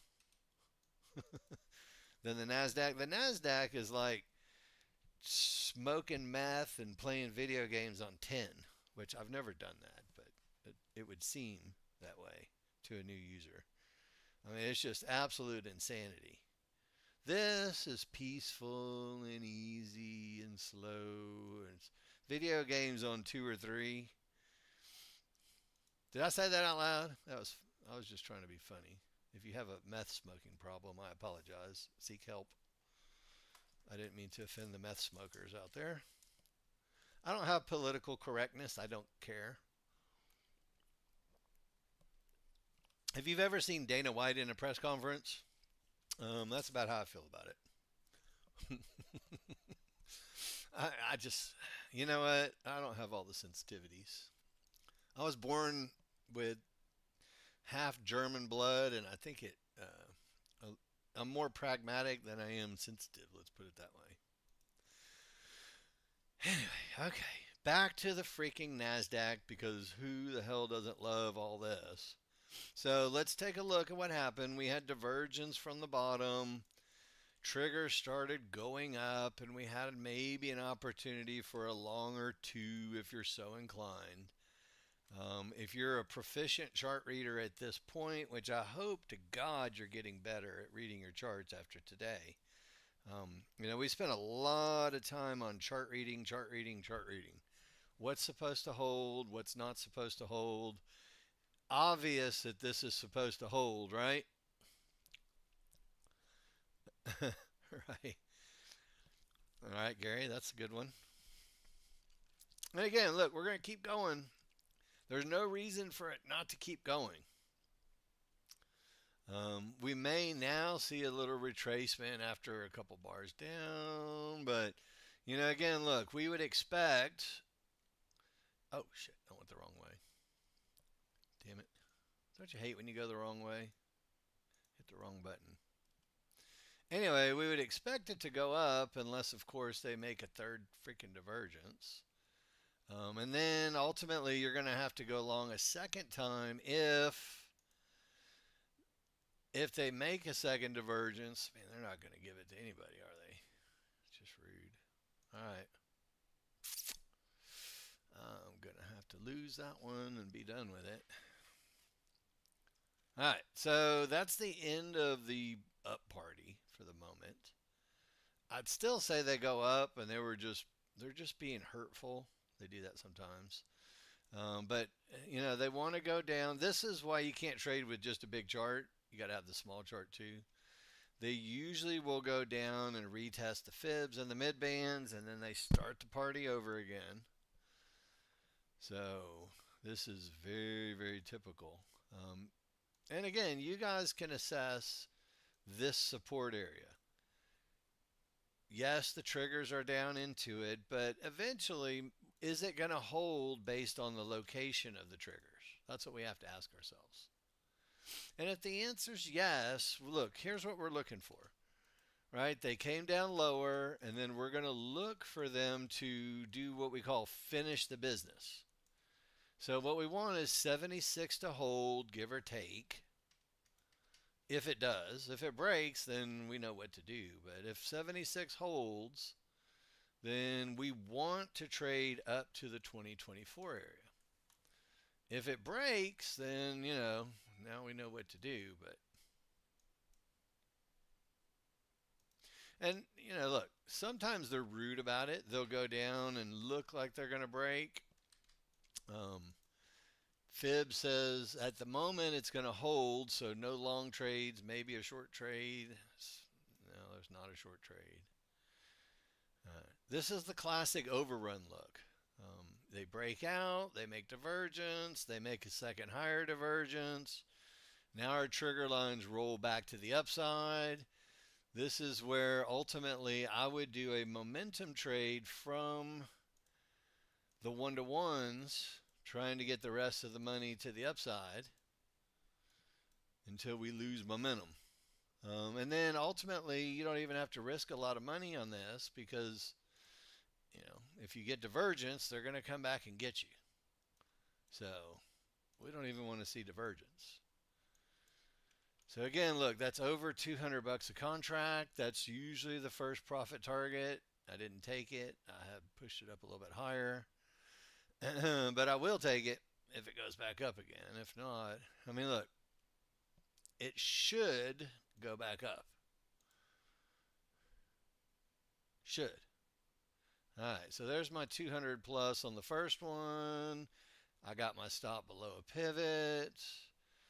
Now we just sit back and chillax. Let the market do what it does. Everybody okay with this?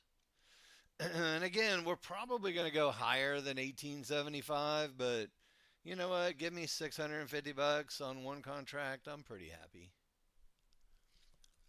That's called bingo. And again, could make a little bit more money, a few more points, but whatever. I'm not greedy. I don't have to get it all. All right, everybody cool with this? Really easy momentum trade with, and again, it started with a breakout of resistance. And then once we got the breakout of resistance, we get the momentum to the upside on all charts. And then lo and behold, we get lucky, the market follows through.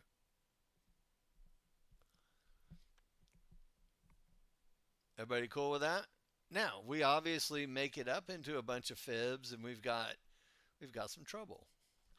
Is it going to keep going? I don't know what it's going to do. Who freaking knows? But all I know is that we've got weaker triggers at a trouble spot, which means that we're not going to do any more long trades, even though it's probably still going to go up higher.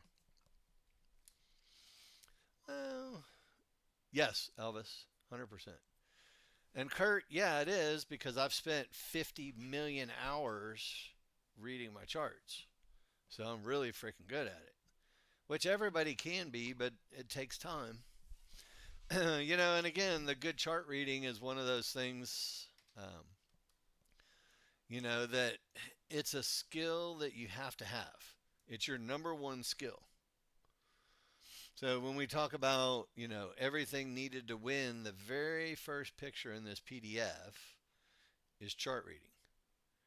And chart reading is freaking so essential because look, 90% of your day is going to be chart reading. 10% of your day is going to be trading. And achieving mastery in chart reading encompasses three vital elements. When is the market likely to continue up or down, which is the only time you're supposed to make a trade? Where is the market likely to go, which is your next Fibonacci areas, and that's where your profit targets are. And then ultimately, when is the market likely to stop, which is when you have to quit taking trades. And anything short of really good at chart reading, you end up making mistakes.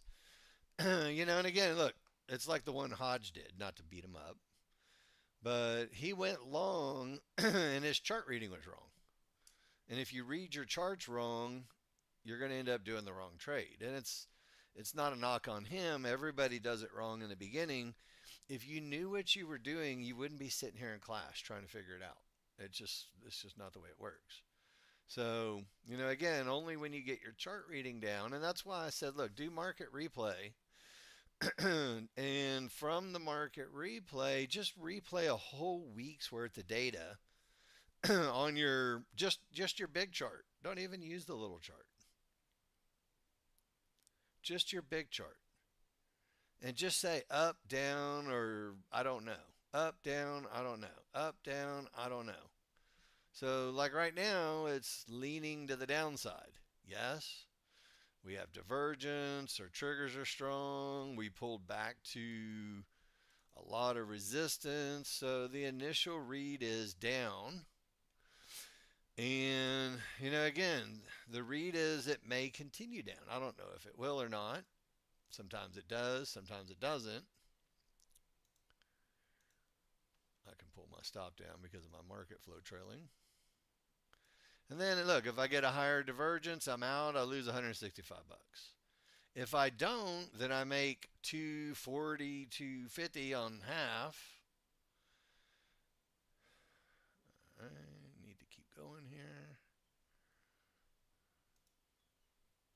No reason to really lose after a pivot stop out with divergence.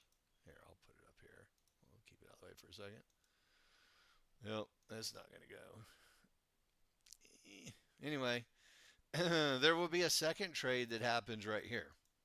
So you get your first trade that happens, and then usually when you close below your triggers the second time, you'll get the big move that you wanted the first time that didn't happen.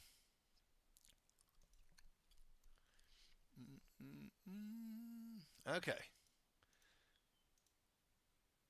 All right, so look, we'll take half at the prior low just for fun, even though I don't think it's going to stop there, and I'll get to break even. Risk a tick, and we'll see if we can get the rest of that. Everybody cool with this? Again, I didn't get out because my small triggers are down with divergence, which means it's usually going to keep going. And there we go. Bingo. So, again, look, when you guys step back And you look at this, does it make sense just looking at the big chart that we were going to be going short, come hell or high water, had to do it twice, and then ultimately we get to fibs and that's profit target. So we had a long trade from a breakout. We have short trades to back to the spot. Now they said, screw that spot. We're not going down. So again, we're going to be looking for the potential of short trades on our other charts if. Let's see what happens. Sorry, I'm moving around a little quickly. All right. Again, at the moment, resistance is slated to hold. We don't have a short trade look on any of our charts. There's no reason to go short here unless you're doing a very assertive short trade, which I don't technically try not to teach it to you guys too much. But right here, right now, look, if we were going down and I was going to be assertive, that would be my assertive short. And I would definitely not be risking any money at this point. So there's first target, and then ultimately, do we make it to the fibs for the next target? I guess I could leave my stop out of the way just a little bit. All right, so I'm going to lock some in. If we get divergence above a 1-to-1, I'll be out. And if not, we're going to try to make the rest of that money. And bingo, again. So look, I took an assertive short right here because the fibs were supposed to hold and the trigger lines rolled over. Remember that extra trade that we were talking about? I think it was Jonathan that asked the question. When you're at an area that's supposed to hold, and again, this is freaking much further down the additional opportunities, but this last picture that we had talked about, where the hell? This picture, an area that's supposed to hold a pullback to the small triggers that rolls over, usually gets you a continuation. We call it a continuation style entry. But this is a really good example of it right here. So look, having some losers, you guys have seen me do a bunch of losers already today, right? So far, even with the losers, what are we at? We're up $1,700 on 2 contracts. That's not so bad. I mean, that's definitely not taking full advantage of everything that was offered, but you don't have to in order to make a bunch of money. If you can make $1,700 a day, would you be happy on a 2-lot? You can always trade more contracts. But if you can make $1,700 on a 2-lot and do it relatively easy with everything going your way, that's why the NASDAQ is so appealing to people, because when you should learn on the S&P and you should learn on crude oil because they're not insane. But after you get the process down, Van Thorpe, if you look him up, but he had a marble game where, a winning marble, 50-50, winning marble was worth $2 and a losing marble was worth $1. If you had true 50-50 odds and you make $2 for every dollar you lose, it is mathematically, statistically impossible to lose money trading. Would you guys agree with that? If you could just do 50% and win more than you lose, you're going to win. It's mathematically certain. The only way you'll possibly lose is if you trade over leveraged and blow out your account. And that's why the prop trading firms want you to trade 15 contracts, because you're going to blow out. My opinion is on a $250,000 account, you should trade a 2-lot. And then you won't blow out most of the time. If you have a really bad run, maybe. But anyway, long story short, let's do some quick analysis. Mid-band on the big chart. Hold or break?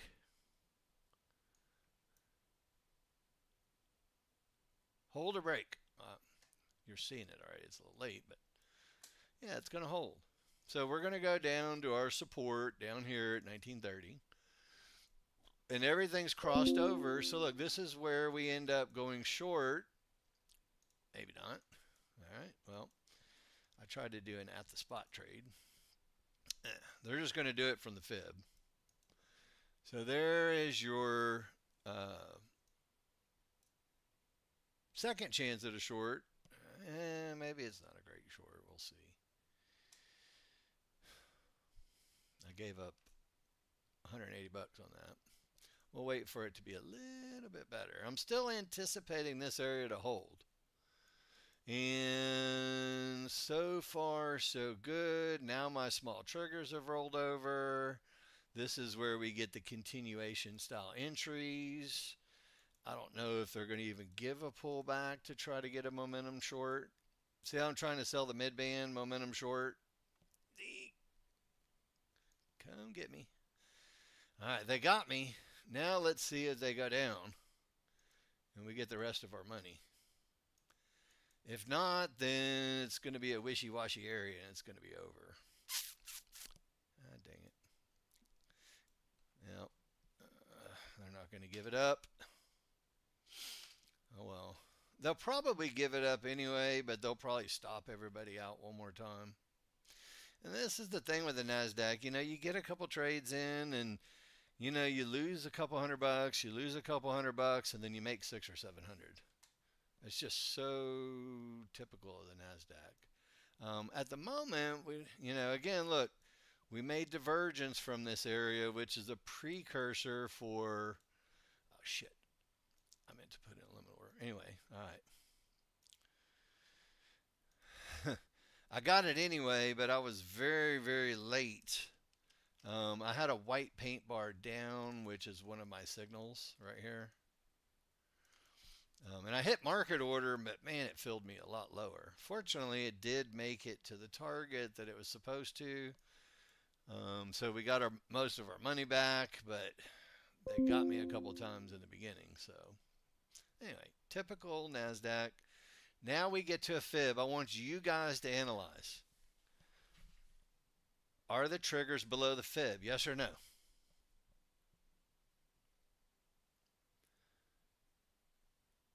Nope. So you don't need to know anything else other than do not freaking go short. It's not a long trade because they're too strong to the downside and it may break.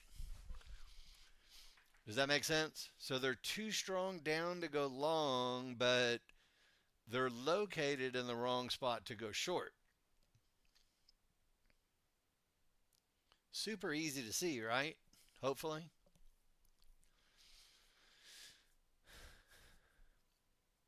Hey, fibs are cool, huh? I mean, they rock. Morgan, what time is it on your computer clock right now, Morgan?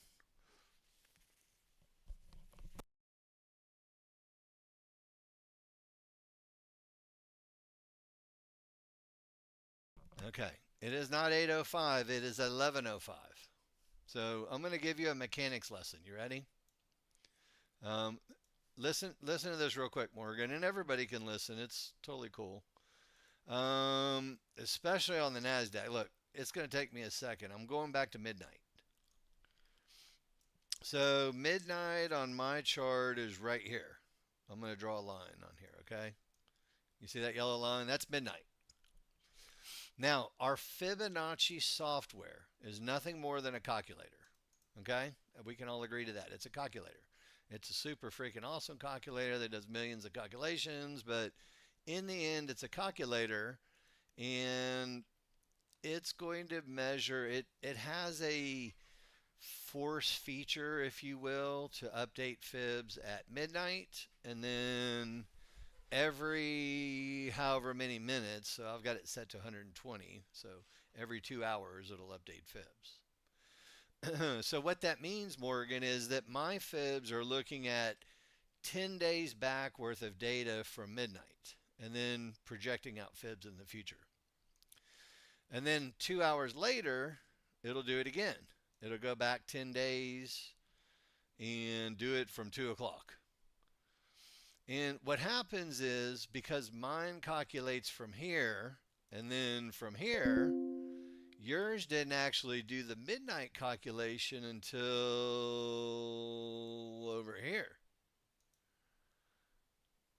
So until you got to right here, so you have all of this extra data into your calculations that I don't have because your midnight is different than my midnight.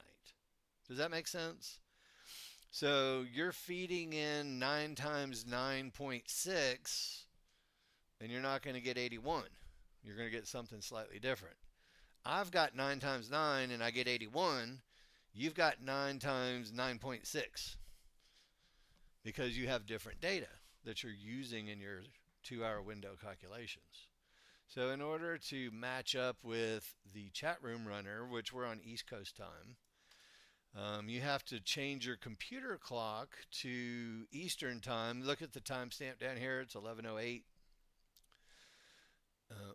And then when you delete your data, sync your clock, after you've changed your clock, and then bring it back up again, you'll match me perfect to the tick. So, but that's why you have a discrepancy.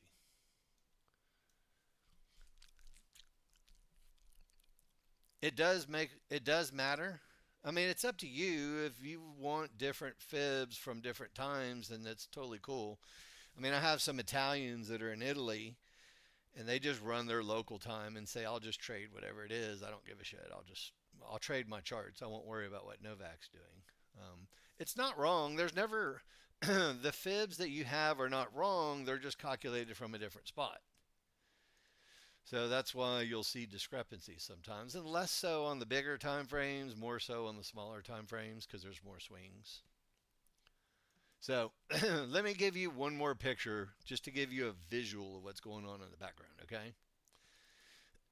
When we do tens of thousands of fib calculations, each one of these individual lines is a Fibonacci projection, alternate, expansion, retracement from not only the original time frame but the synthetic time frames that we build. So this is what it looks like under the hood before we sort them out and rank them and make them red and blue lines. I don't know about you, but that's a lot of lines. And it's doing a lot of work. And, again, if you're missing 4, 5, or 6 of these little lines because you're doing it from a different time, then you're going to end up with different red and blue lines when it does its filtering. So I personally would run it East Coast time and be done with it. But I'm in Florida. It makes it easier. Yeah, no worries. Okay. And that could just be a little data discrepancy or whatever. But anyway. So look, now we've moved into the fib resistance and support might hold look, which is not the most favorable for doing any type of trade. See how the fib support auto hold based on where the trigger lines are? So the resistance should have bounced, but the triggers are strong up. Now we got the support. It's probably going to hold. We'll see. They got a lot of work to do to make it go down. Which, it's the NASDAQ. It only takes 3 minutes to change support to resistance and have a short trade and hit your target. It doesn't take long. My guess is that we're going to run back up and they're going to try this area again somewhere up in here, and then they're going to make their big decision, which is blow through the whole thing or hold resistance. Right now we're in chop, chop, chop, chop. So you can see it coming early, right? I mean, I can see it coming early. You might not yet, but you will. Once you say support ought to hold and resistance might hold at the same time, it's chop. So you can just go take a break. Actually, I'm going to do that. Let's take a 2-minute break. It'll come out of here, I promise. It always does, with multiple divergences from resistance. I would start leaning to the downside breakout. It's still chop until further notice. All right. I'm going to leave you with it, and I'm going to be back in 2 minutes. And Cheetah, you got me before I left. Here, hang on. Let's look. right, that's just a picture. No question, no trade. I don't know what to do. And just a picture, no question, no trade. I don't know what to do with it. Looks the same as mine. Okay. Good enough for me. All right. All right. 2 minute break. I'll be back in a minute.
All right, guys. Can you hear me?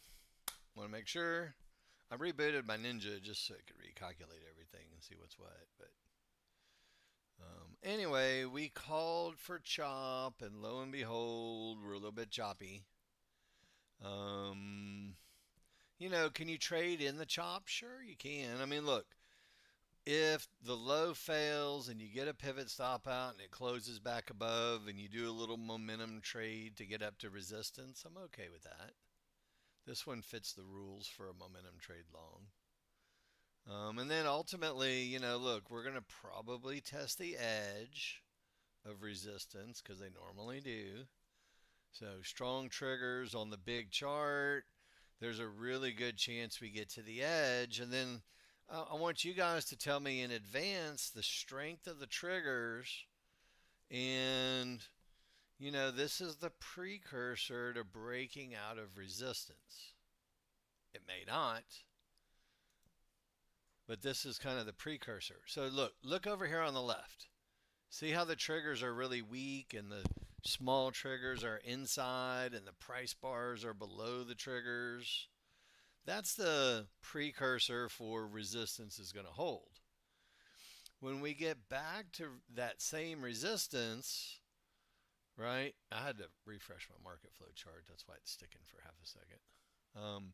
When we get back over here, we can determine in advance that hey, it's hang on, it's probably going to be a long trade.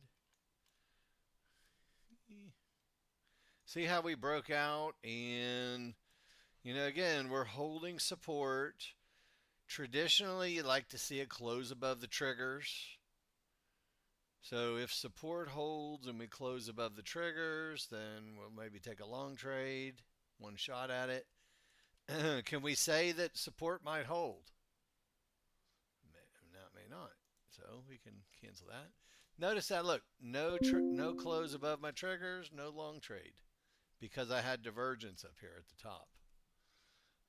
One of my other rules, which is a very freaking consistent rule, when I use the market flow chart, and I don't mean to confuse anybody who's new, but whenever I have a white paint bar down below these faster 8-3 triggers, the market doesn't ever go up until we close above them.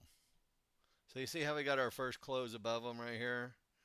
So if we were still in a position where we thought the market was going to go up, this would be the spot to go long from. Even though it's not the spot to go long from. It's the precursor look for a bottom. And, again, you'll start getting divergences from the mid bands. And if it breaks through, then the party's over. It'll keep going down. We're not going long with this look, are we? Still 50-50. You guys understand the words when I say 50-50? Look, the large triggers are still above the resistance.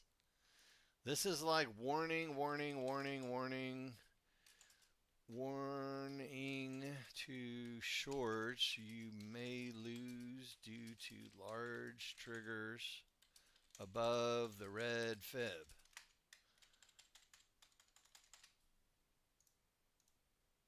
You see what I'm saying? I'm not saying that it can't go down.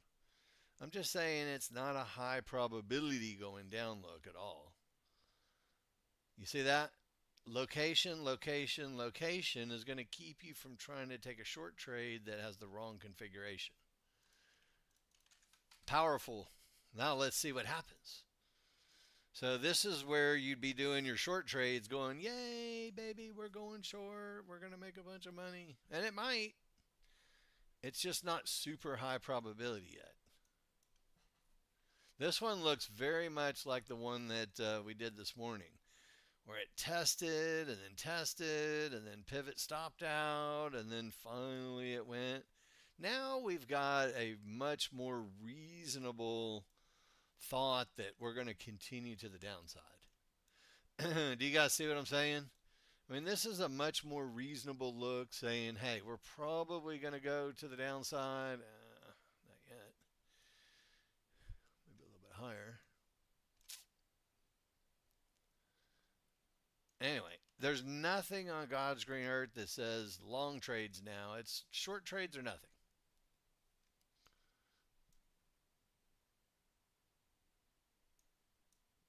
Can you see it? Now that the triggers finally got in here to the party.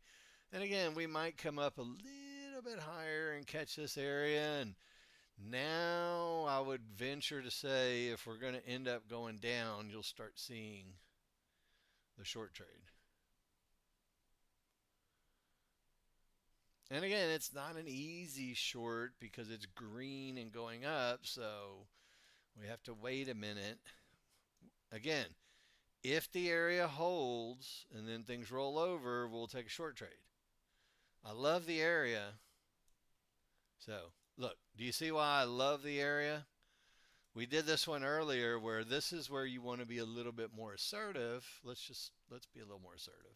Just see what happens. You want to be a little bit more assertive to going short when it's supposed to hold that hard. I may lose just for being aggressive, but anyway, all right. I will stop being aggressive. That was the wrong white paint bar short. I broke my rules. My bad. You guys saw it live. Should have waited to get below here in order to obviously go short, make it easy. It's okay. Watch. The next trades, now look, we're running the risk of breaking out to the upside. Can you see it? All of our triggers are getting above the fibs. Our small triggers are starting to get above the fibs. We got the warning signs. that they're not technically going to be going down anymore. See that? See how the large are starting to roll or pinch and we're above them? So they might mess around in here just a little bit, but they're definitely leaning to the upside. We'll see. It could change in an instant since we're hovering around this fib, but I'd lean to the upside on this one a little bit.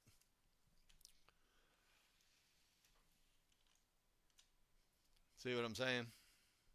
Again, we'll see how far it goes past this pivot stop out or not. Pretty easy read. I was wrong on my short thoughts over here, being more assertive. I should have did a little better job with that. But if you were inclined to say, "Hey, I was wrong. We're not going down. We're going up," you can see obviously the reward potential is. You lose a little, make a lot. Lose a little, make a lot. And if you don't, if you're not okay with losing 3 or 4 times in a row, don't trade the Nasdaq because it goes through waves and wiggles where, hang on, this should be our long trade right here, guys. Trend trade long. We'll see if it follows through. 50-50 on a follow through. If it makes a lower divergence, it'll be over. If not, large chart suggests taking it up to the 2020 area.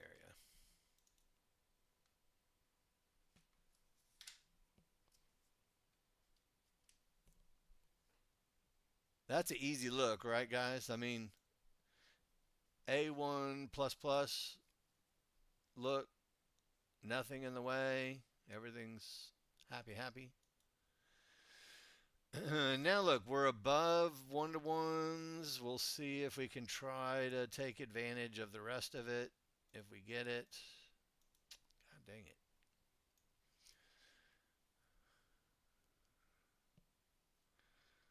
A little bit rude, but we'll see if we can go ahead and get it to go now. Nope. God dang it, I'm going to lose again.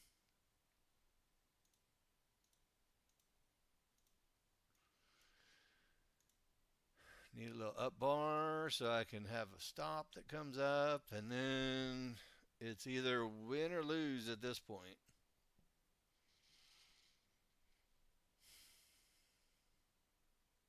Looks like it's going to lose. I wouldn't be surprised. Yeah, they're just not going to go. They're just being rude. All right, so we will step back and say to ourselves, let's get back to support, and we'll start all over again. Now, can you go short to support? A lot of people say, look, after the long trade fails, you can take a short trade to get to support, or at least the mid band. So again, sometimes you lose and then they give it right back to you. It's what we call the apology trade. What do I think about the gold market? I love it. I don't ever trade it, but I love it. Gold does exactly the same thing that every other market on the planet does. It has support, resistance. When the fibs and triggers hold, it'll be a top or bottom. When the fibs and triggers don't hold, it'll break. You can do the same trades. Make it, but this is the split trigger combination where we have the mid band first and then ultimately this area second. So if you sold the mid band, which is fine, you have to manage out with divergence. And then ultimately, for this to go, I mean, basically should go from right here.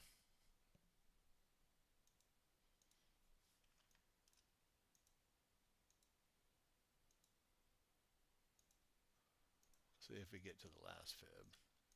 I might be pushing it. Look at my big chart. I should be flat, and I'm not. But I can rectify that and get flat. Anyway, it might keep going, but take the money, take the money, take the money. wait for the next one. Anyway, so let's analyze our big charts together, guys. I love the togetherness of what we got going today. So we have fibs, strength of the triggers. Do they suggest that it's going to hold, or we have no clue yet? Not yet, right? Too strong down to think anything's going to hold. Right, Elvis? So, again, this is where we were looking at a short trade to get to support, which is fine. When we analyze support, there's pretty much no way on God's green earth it's going to hold. It's breaking. Everybody agree? So, again, whenever fibs are going to break, you can pretty much anticipate the market going down. So there's 200 bucks. And we'll see if they go down to the next one or not. Everybody cool with this? Man, they're just being stubborn. Need a down bar here real quick. Need a down bar. Nope, not going to do it. All right, divergence from 1 to 1 for me says exit your trade. And you can always take another one if you want, if the conditions are still right. But you really have to have a close below your triggers to make it worthwhile. Hopefully it goes up a little higher. Usually divergence from 1 to 1s will make the market go up to the higher spot. I mean, almost always. Now, when we get to this spot, look at my big chart. Let's analyze it together. Could it hold based on the triggers? Initially, the answer is yes, but it doesn't take long for the NASDAQ to change people's minds.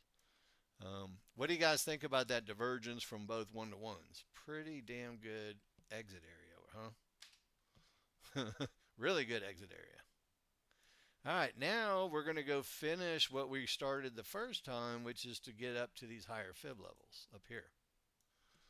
So we are asking the market to do something for us, which is called come back. Oh, man, they're not coming back. Come on back. Anyway, we wanted them to come back, but they're not doing it.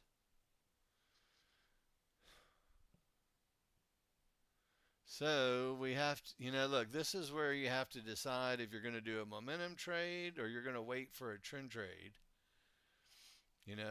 Ideally, we'd like to see a little bit of a trend trade. With the up bar, you pretty much just have to go.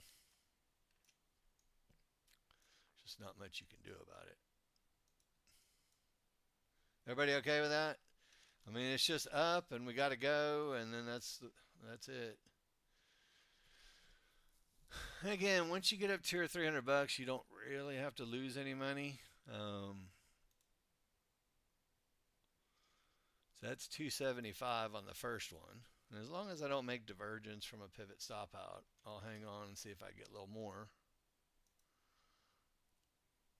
All right, that's pretty much up into the mother load right there. So that's 500 bucks on the second half.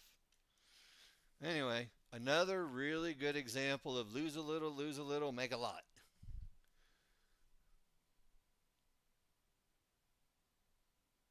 Fun stuff? That's not so scary, is it? Just wait for everything to be going your way and buy a pullback. That's not that scary. All right, Ron C., I know what this is. Ooh, double dipping. A double chili dog. So you did a 4 lot on crude oil twice. So you made $440 twice.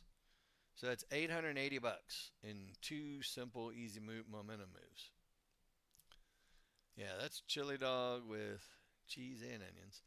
And like my brother, I told him, I said, why the hell don't you just wait for the red fib to get out and get those extra 6 or 7 ticks? And anyway, I know why. I've been trained on why, but that's your plan, and you follow it, and you do it over and over and over and over and over and over and over. Do you ever have a losing day, Ron? I'm just curious. When's the last time you had a losing day?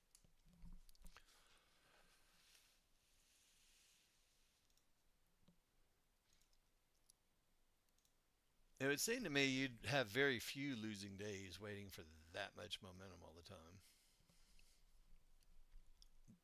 That much momentum and a clear path is usually a winning combination. Been a couple weeks since you had a losing day? Cool. So, look, you guys have to figure out for yourself, what style of trade suits your eye the best. Is it the trend trade on the S&P and crude oil? Is it a momentum style trade? Is it market flow based trades, which, again, I've given you guys my market flow trading plan, which I think is awesome. Toot, toot, toot my own horn on that one. But anyway, right now we're still going up. Everybody agree? The lean is to the upside until something changes. Now, it's not as easy of a long because we've got resistance on the little charts and divergences and all that stuff. So if you go long, it's one of those ones that, you're expecting it to go up, but there's not a lot of room to play with. So if it doesn't just rocket out of there, it's probably a break even.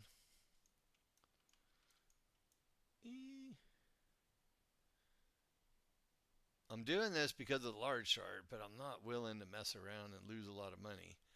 Anytime you get pivot stop outs with weak triggers, it can go way down really fast. So anyway, if it kept going from here, I was fine. I'll stay in until we get up to 42, but um, break even is an okay trade with me all day long. All right, so now that it's weak and we've had multiple divergences, chances are they take out the low, which they just technically did.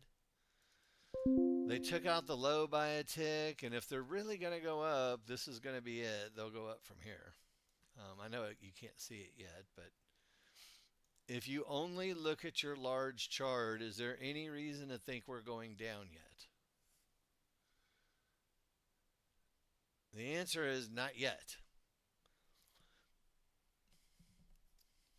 Now, it's not necessarily a long trade because it sucks for longs. This is not the right look for longs, of course, but it's worst case, don't go short until things clear out.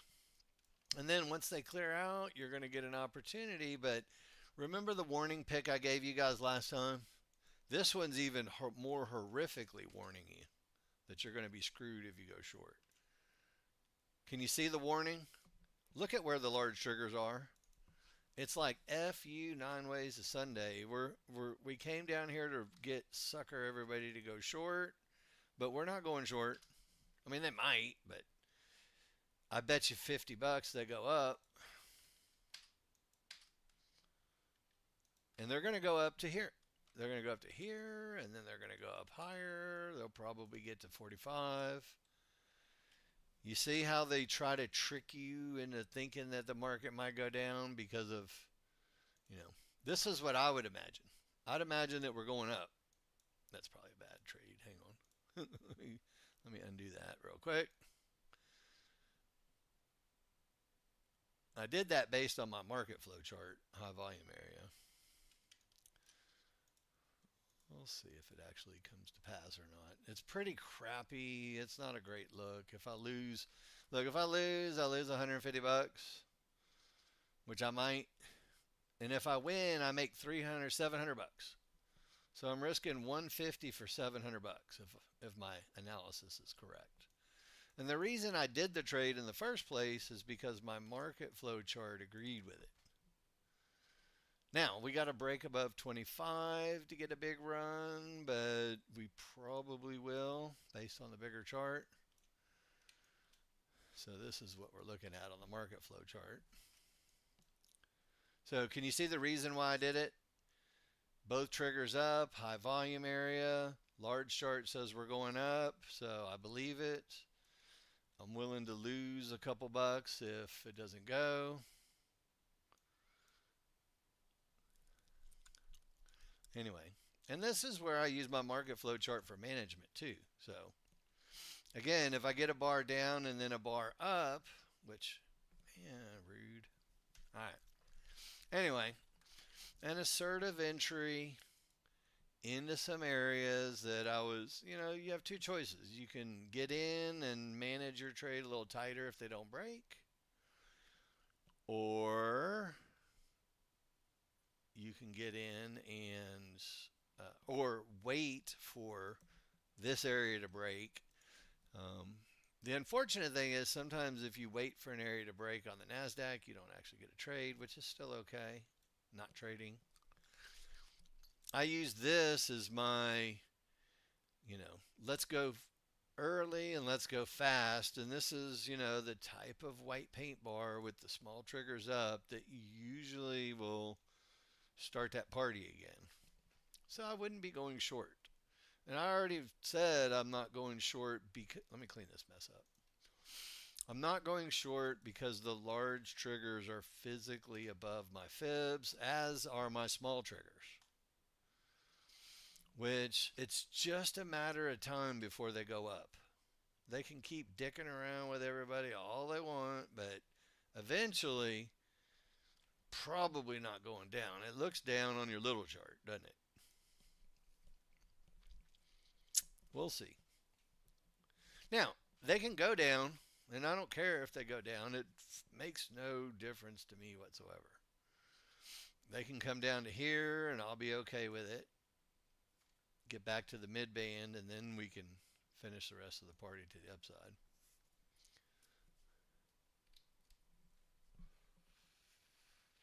If there is going to be a party to the upside, we'll see. My guess is there will be a party, and it will be going up. But and again, that's why I didn't really want to go short. Maybe I might have been tempted if you guys weren't watching to take one short here because of my market flow chart. Anybody that has the market flow chart, you know why. You can see it. I won't go into it too much, but that's your target. Dual one-to-ones at the mid-band. Party's over. Down party's over. Do I say things very matter-of-factly? I mean, it's so clear and easy and obvious. And again, I take chances. Maybe that's bad. Maybe that's good. I don't know. But again, I don't mind taking a little early entry with the expectation that I'm going to be first. And sometimes you get your butt kicked for that. So anyway, they're doing now what they were supposed to do, which is to break out and go to the upside and finish the up move, which is not surprising. I've been calling for it. They just wanted to do it from I always say they wanted to get a running head start at going up. If they're not going to do it at the first spot where they might go up, which was over here, then they get a running head start and then they go up. And again, there's not an easy trade in here. It did what it said it was going to do, and sometimes you can see it and you don't get paid for it. It's okay. That's NASDAQ trading. Should get one more push to the upside to get us up to the 55 area, right? So you guys want to try a trend trade from the mid band and just get in assertive? Nope. No assertiveness. Oh, they change their minds super fast.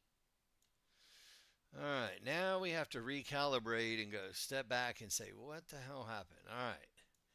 They didn't quite make it to the target. They said they were going to. They lied. It's okay. They do lie sometimes. This should have bounced us up and got us the rest of our money. Anyway.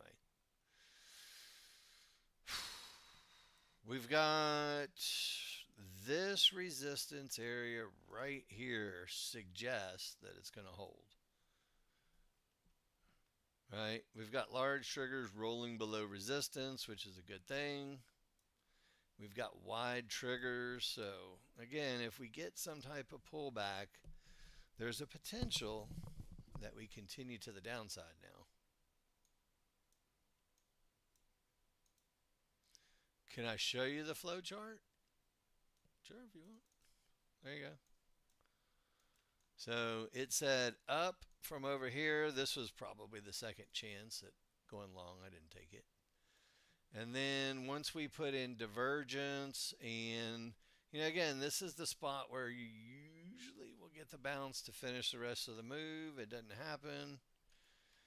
And then we closed below the 8-3 triggers and we stayed below them and basically down ever since. So, and we're still going down. No reason to think, like we said, it's time to take shorts based on this chart. And when this chart agrees, usually you get a good trade. Um, Again, it puts you back into a 50-50 situation. 50% of the triggers are above, 50 are below. There's only one thing that answers the 50-50 question, which is did you have divergence on the low or not? And if you had divergence on the low, you're not getting in at a spot because you'll get run over. So probably going to make it up to 37 or up a little bit higher. I mean, this is a good spot to go down from still. If it's going to go, we'll see. I'm not overly excited about it going down at the moment.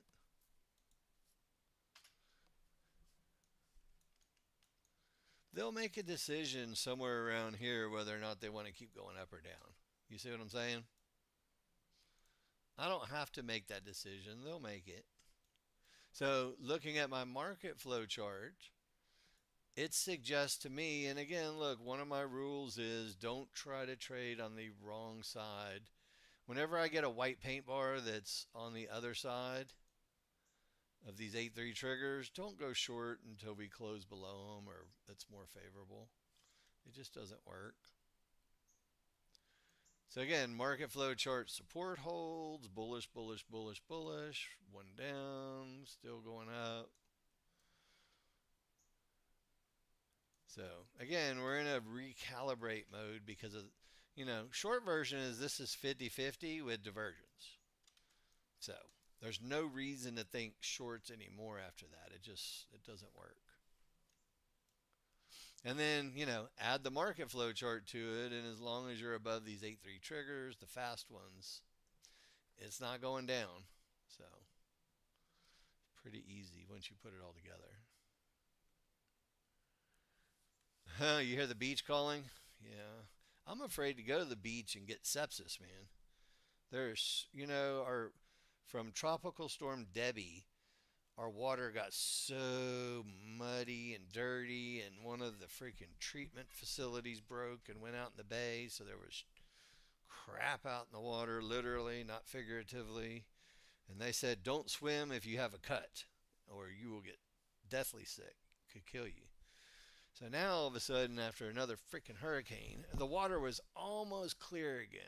I mean, just right back to almost perfect. And everything had settled down and gotten out, and then we had this freaking hurricane. So now the water looks like chocolate milk again. So I will be golfing at 1:30 in lieu of doing any boating or beaching. So this is my first golf game in like 4 or 5 months since my back blew out. So hopefully, fingers crossed, everything stays together. I did the driving range yesterday and had no ill effects, so that's a really good start. Okay. We have fibs, yes. Trigger line condition. Location says the fib might hold. The strength says not quite so sure. So it's kind of a 50-50 on if it holds or not here. We'll see. If you look at the market flow chart, it's leaning heavily towards holding. So we had a high volume area there, we have divergence there, we have an outer band there, we have sell signals there, we have white paint bars that close below there. There's a whole bunch of stuff that says we're going down just on the market flow chart. The problem is, where are you going down into? Into support with up triggers? Sounds like financial suicide to me. So this is where the market flow chart will screw you up and make you do stuff you shouldn't be doing, which I've done a couple times today. If you don't have all three charts and you're not taking everything into account, you end up, doing the wrong thing. So anyway, no shorts with strong triggers up. Wait, because look, we might go get a pivot stop out at the high.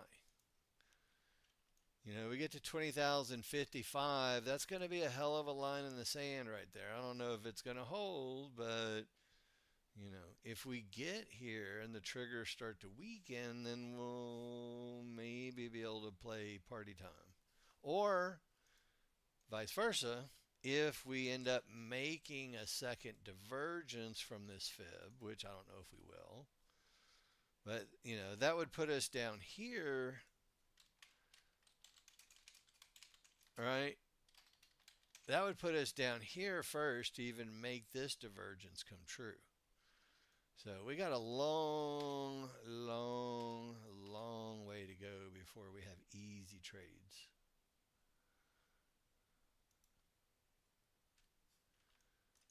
And you know what? I'm okay with that. So what stopped the bottom? Divergence from one-to-ones. Could it be true that divergence from one-to-ones would also stop us at the top? Crazier things. What do you think?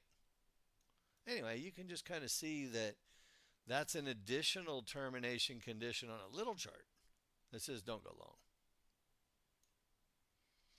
Pretty clear.